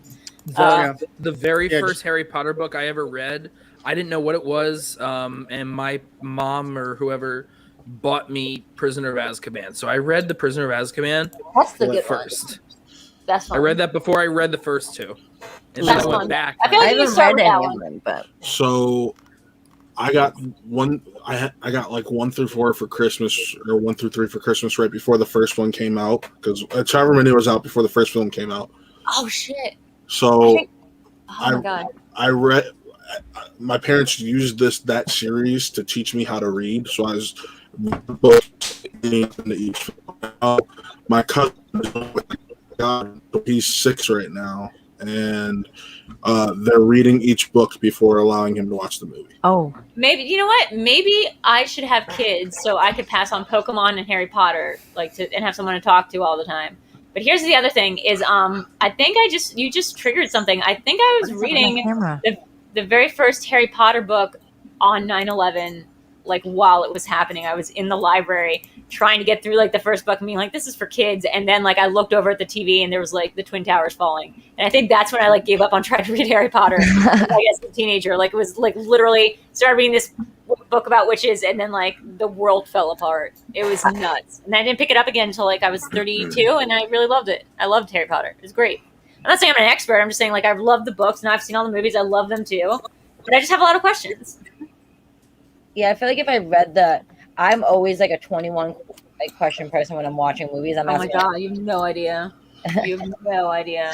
We're gonna have a great time watching Predestined. Oh my God. Because even though I've seen it, I'm still gonna be asking questions. That's why it's gonna be fun. Like I almost think I need to watch it first, because otherwise I'm just gonna be talking through it and miss everything. It's why me and Lon Harris can't watch movies together, because we're like two Furbies that you put in the same room, and you're like, no, we don't pay attention in the movie. How do you think I missed that freaking Stuart Smalley question? I watched that movie with Lon. Stuart Little, you mean? Stuart Smalley from the SNL movie question. Oh shit, I forgot about that. Yeah. Oh, Stuart Saves the World. Stuart Saves the World. Yeah. I'm good enough. I'm smart enough, and gosh darn it, people like me. I do want to talk about Voldemort's guns for a second. I do like how I hijack every stream I'm on just to talk about what I feel like. Well, here's the thing: we didn't really have like a set thing. We talked a bit about Schmoe down here and there. Then we talked. They did so good and stuff. Yeah, and then Jesse came at the right time. He came back. He came back. Yeah, he's been here before, so he had to come back. Yeah, there we go. Thank you. The semantics. Jesse, you want to come on and tell us about your? No, he's going to Black Widow right now. Really cool. I watch along with Video Drew, Beth, May, and Paige. Let's go. You have to become a patron subscriber. I think we're deciding. So, sign up to my Patreon. Hey, Drew, don't play that. You got to be a Patreon to get on my show. No, we're realizing that's the only way to do it because we can't stream the movie like on a streaming platform will get taken down. So like we have to do it on a private stream. On Discord's the easiest way to do it. Winston's the one who actually told me about that because what he used to do for his Patreon watch alongs is he'd have it connected to his Xbox or something. He'd put the movie in his Xbox, share the screen, and yeah. Yeah. You know who was doing that first? Should. Thank you. we watched Blood. So wait, hold on. Let's backtracking. Let's come back to the You want to come? Voldemort's guns. Do you want to come back where? Voldemort's guns you were talking about? Yeah. Okay. So wait, I gotta get that. You know that scene where, like, in Order of the Phoenix, where he finally, like, shows up in the Ministry of Requirements, whatever, after, like, where the spell is, or, like, the prophecy is, and he shows up, and they have that awesome fight where he takes all the blast shards and, like, whatever, but the moment he lifts up his arms, he's got these, like, fucking guns, and you're just like, what? Weren't you, like, a skeleton without a nose? Like, what is going on? I have a picture of it. His guns are, like, so jacked. They don't even look like walking. I'm trying to bring it up. Let me see where my... Drew, it's right behind you. Oh, it's right behind me. Yeah, it is right behind me. Literally behind you. It is. It's right behind. Same with the gay flag. I also think that he maybe came back without a dick. Like, that's my thought. He came back without a nose. He might have come back without a dick. Right? 100%. Like, that's maybe what that is. He didn't have a nose. There's no way. Yeah, and like his reaction to Bellatrix is definitely that of like a guy who's hit that kind of crazy once, and like he doesn't need to hit it again, even though she's objectively the hottest person ever. Yeah, hold on. I feel that on a spiritual level because I always remember crazy women. We find out in this that he did hit that crazy multiple times. Oh my god, right? Because I've never read that, but I heard it's sort of canon. Wait, what is that? It's more canon than Pottermore. Let me put it that way. It's more canon than whatever's written on Pottermore. That is the 8th book. It's a script. She basically. Yeah, it's for the play. It's called the Cursed Child. Is it Jack Thorne? Okay. I didn't know. Jack is it Jack Thorne? She gave like all the notes and everything, and then Jack Thorne and somebody else wrote the script. Yeah. What's problematic though is I don't think she's a very good note-giver writer because like look at those Fantastic Beasts movies. Like maybe it's better if she doesn't get involved. Like she's somebody that at this point probably needs to separate from the actual IP she created, or else like we can't like it anymore. Like wait, what film did she write? She wrote the two Fantastic Beasts films. Yeah, that's why she's the sole screenwriter. But also she's more problematic than anything. You can't watch one of her films now without being like, Drew, right? Do they hate trans people? Drew, that's why they brought Stephen Knowles back to write the next few. Good. I mean, look, Mads Mikkelsen was a good step too, because you know, like you say whatever you want. I don't care where you guys fall in the Amber Heard, Johnny Depp thing. I don't want to hear it, like honestly. But I will say that like bringing Mads Mikkelsen, like Johnny Depp and like Jude Law, I don't feel any chemistry there. Mads Mikkelsen and Jude Law, like I would pay money on a porn site to watch that. Mads Mikkelsen, all he has to do is. Did you say you pay money for a porn site? I would pay money on a porn site to watch. Like for real. Like if there's, he just has. Drew, I'm just a fan of you now. He has to look at Jude Law with at least not even half of the adoration that he looked at Hugh Dancy. Yes, Will Graham. Yeah, he basically just has to do that whole thing where it's just like he just seems so feline and so like sensual, and like he's just sort of like looks at you, and you're like, oh my god, and like I just got totally wet or dry depending on which thing you are. I guess Or if you're a big fan of J.K. Rowling, then it's just whatever you were born with, wet or dry. Those are the two things you can be. Mads comes on set, and then then you get somebody comes back. Yeah, and then Jude Law is just like, hey, speaking of coming, speaking of coming, Buck. No, don't. No. When are you coming to LA? No, okay. I don't know yet. I had no idea where this was going, and I was Shug's asking because when he goes to LA, he's about to get his soul sucked. Oh, Dementors. It's the worst thing about prison. No, Dementors. That is the worst thing about prison. That is true. I hope that is a question on your quiz on Monday. That's already. I think that's already. No, that's like, you understand. These quizzes on The Office have gone so deep before. Like, it's not the very first question. The first quiz we did was, "What is the name of Hunter's album?" Like, oh my, yeah. Oh yeah, that was super hard. I've like done trivia. Hunter? The Office. Hunter from The Office. It's Jan's assistant. Yeah. Oh yeah. Of course I know. I don't know. Jeff is asking. Oh, Jeff. Oh, the one. I've watched the series twice through. Oh man. And the last time was like 3 years ago. Somebody's saying the only thing that we need from the Potterverse is an inspirational Victor Crumb biopic when he finally wins the Quidditch World Cup after coming out of retirement. Here's the thing. What if there was a Snape prequel and it starred, I'm sorry, Eric, if you're watching, I'm sorry to steal your friend's idea. Full credit, this is not my idea. Adam Driver. Would that be something you're interested in? Young Snape Adventures with starring Adam Driver. I'm talking to the woman in the audience. Is that something you'd be interested in? I would be. I'm so into it. OG Victor Crumb plays the character. I think she specifically wants it to be that actor. So hold on. You know what I saw last night? I was watching Finn Wolfhard and Adam Driver, so you can cover all age ranges. No, Finn Wolfhard doesn't need to do an accent. If anyone ever saw the Goldfinch, you don't need to do an accent. It's gotta be Chalamet. No, Chalamet has the Chalamet. I love Chalamet. Me too. I love Chalamet. Chalamet's great. You know what he's got? He's just got it. Whatever it is, like you just watch him in something, and you're like, oh, he has it. Yeah, and so does Driver. Have you seen him in Hot Summer Nights?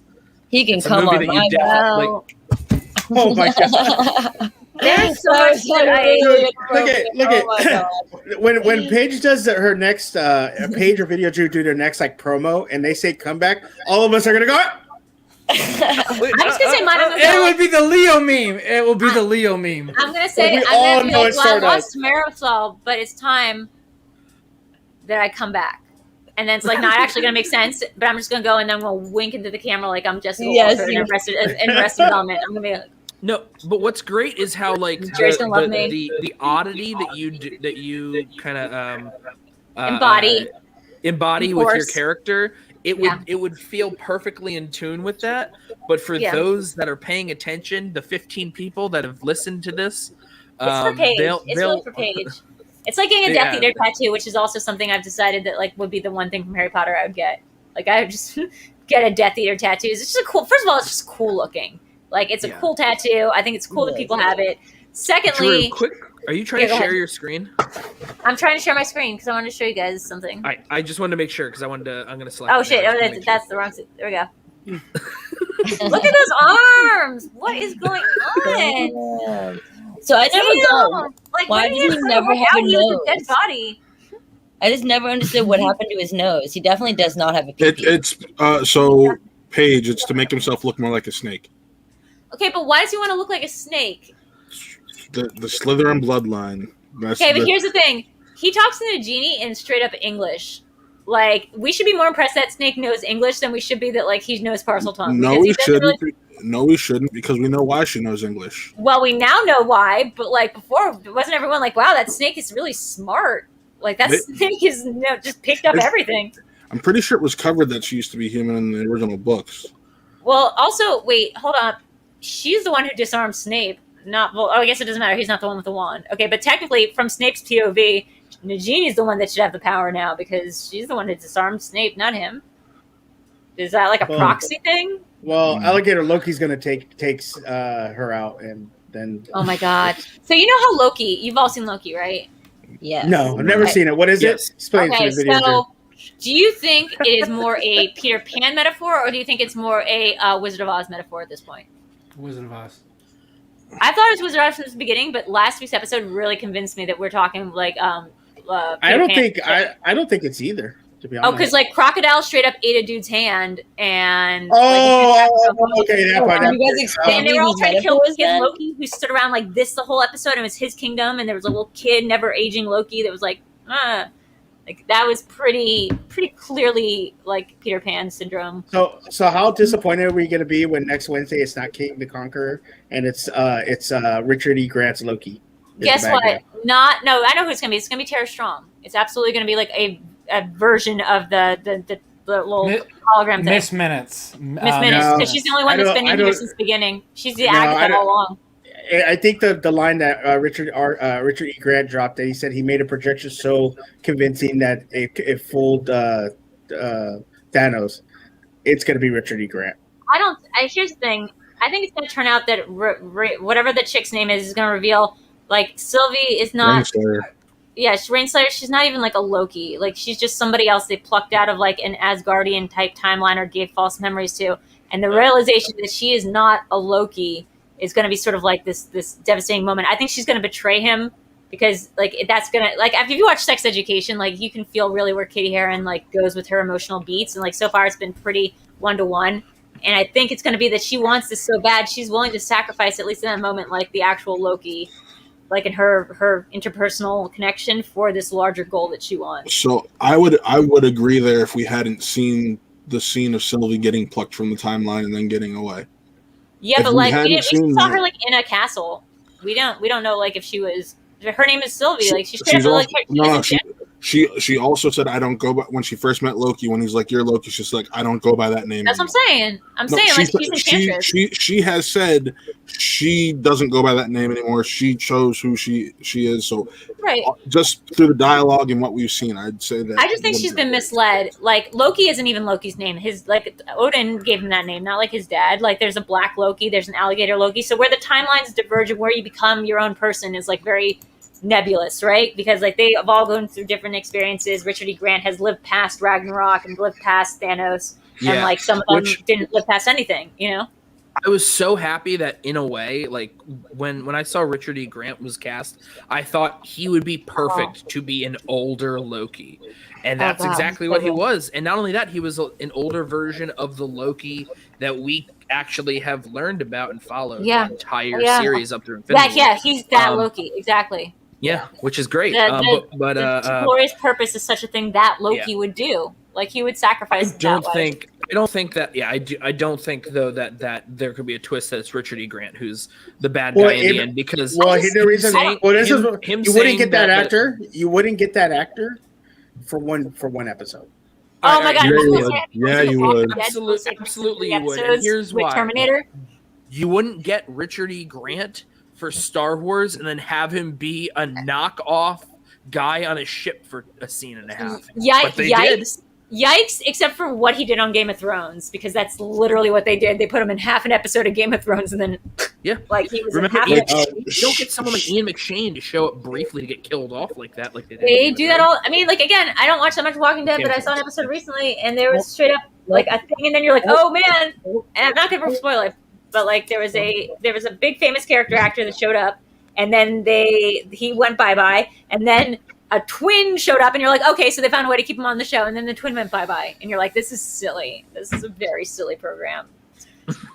It's about zombies. It's about zombies, Drew. Yes, it's very silly. No, it's not. Well, it's not silly. It's bleak. I can't watch Walking Dead because it's so bleak. Like, there's just there's nothing about it that I feel like is hopeful or uplifting. I hate that concept. But that also, it is the MCU. It's the Marvel Cinematic Universe's like thing to cast these incredible actors, and they very much so have had plenty of times where they have these great actors in like 2 scenes. Yeah, that's what I'm saying. I'm agreeing with you, Jeff. Like, on my point I'm saying he was talking to Shug. Well, here's the thing. Like, do you think that Sylvie is actually Enchantress? Like, I don't think she knows she's Enchantress. I don't think it's an Agatha thing. Was Sylvie in the comic book? Female Loki became Enchantress. So. Oh. Wait. No, not in the comic book. No, there's a line where that happens, Shug. But Sylvie in the comic book, Sylvie is what happens when Loki dies. He creates her and gives her false memories, and then she finds out later that she has the soul of Loki. So what if Inside another of her. Loki died? Yeah, that's it. What if another Loki died and she got like his spirit? That's what yeah. But I maybe don't think she's Renslayer- gonna. I don't maybe think she's gonna Renslayer's other- Well, I don't think she's gonna sacrifice herself or sacrifice Loki. I think Loki's gonna sacrifice himself, and it's gonna cause the multiverse. Which is, but then how What I if think. series?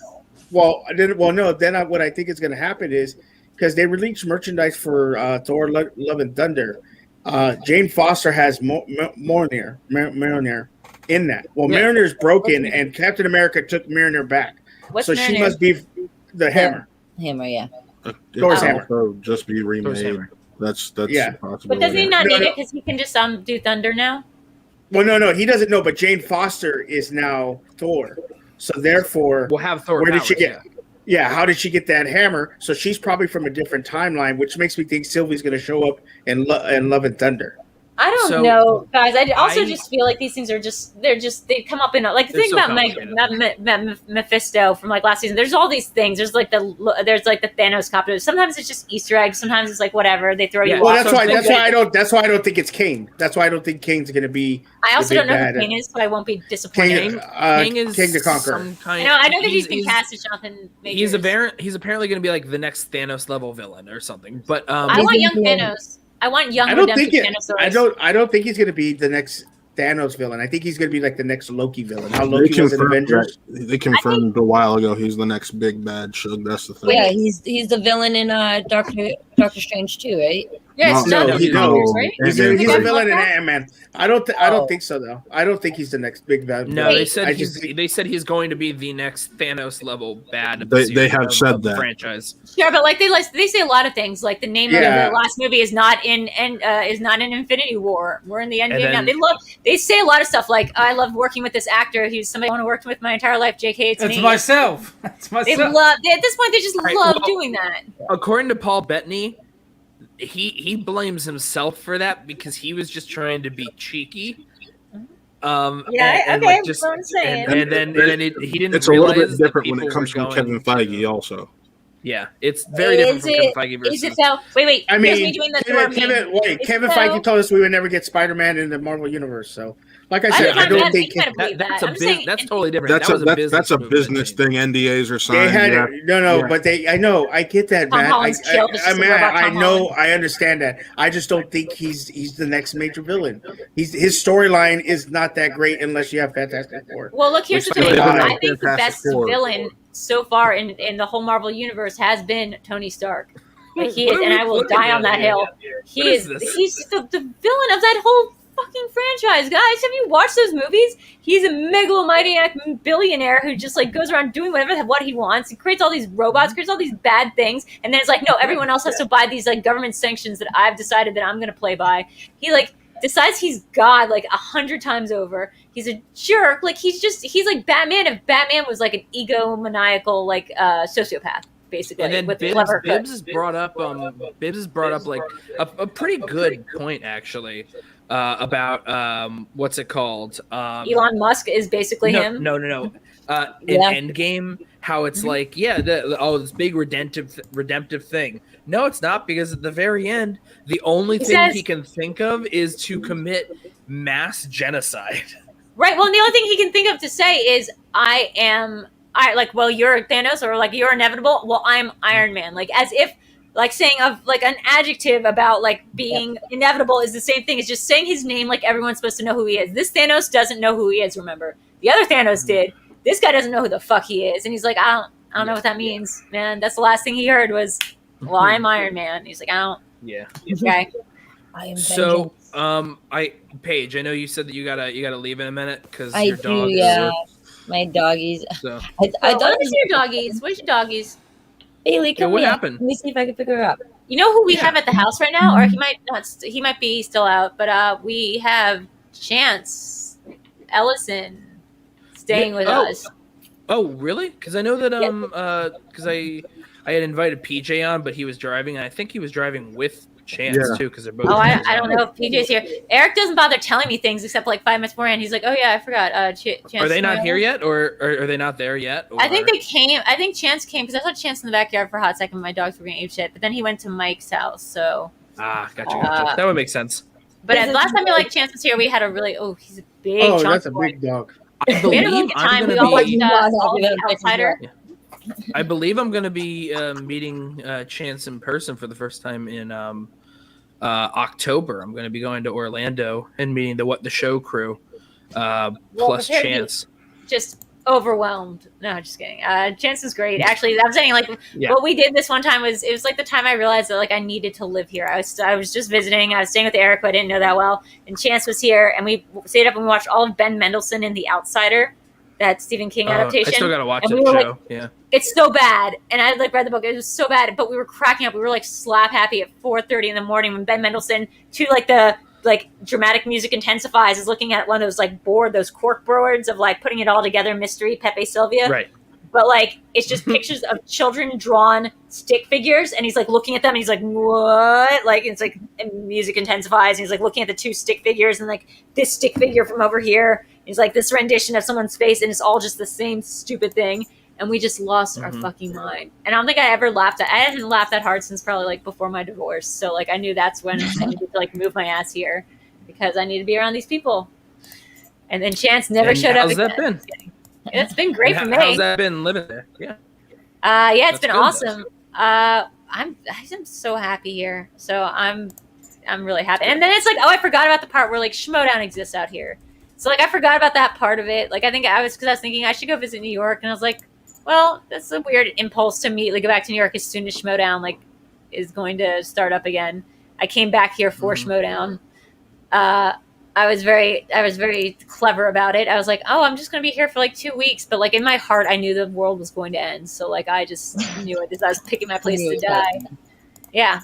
And then it kept going. And I nothing weirds me out more than the fact that the world is still happening and now we're opening back up again. That like in a way kind of bums me out because I really thought we had our apocalypse. Like, you know, spent all my money, did all the fun things. I was just like, come on, guys. Right now. Yeah, I was like, come on, guys. I'm gonna be able to see. Yes, let's do it. Let's do it. Like, sorry. Can you guys hear my thunder right now?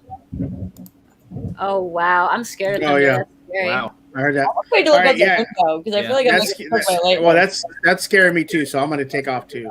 Yeah. Yeah. So I was gonna say, why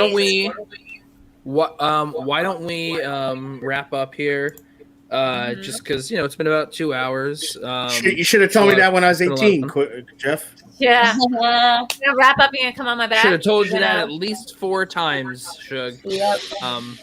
Don't worry. Right? I believe that every one of us will come back at some point. Yeah. So, I don't know you to come at me. I want you to come back. I'm so bad at these. God damn it. I'm trying to think about the desserts. I'm coming back to LA in December. Yeah, so that'll be fun. I'll be there a whole week. I'll be coming in August, and I'll be coming to hang out with you, Drew. On my back? Yeah. Yes. You have to ejaculate on my back, is what I'm saying. Yes, is that? of course. Oh, duh. So I think that's a good place. Okay. On that note, guys.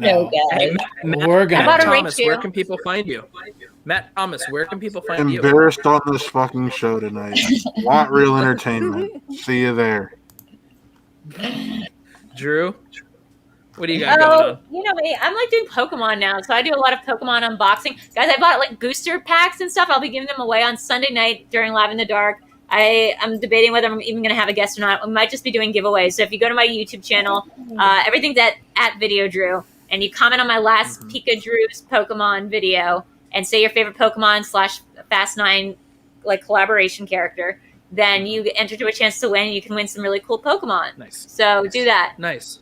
Do that. Like my I keep channel. meaning to go to those. I keep meaning to go to like those after show Zooms, but it's like your show starts at midnight Eastern for me. Yeah, I'm trying to move it up a little bit. Like honestly, and it's also like I'd love to get you in the study sessions, Jeff. Like that'd be awesome. Yeah. You're one of those students that I call you Quiz Show. I don't call you Jeff in my head. I call you Quiz Show. So it's like weird to say your name out loud. Whatever. People call me all sorts of things. Just. I still call Nerd Chronic Nerd. Like yeah, that's his name. To me. Well, yeah. I mean, whenever you got sessions coming up, let me know. Okay, Paige, where can people find you? What about your comeback story?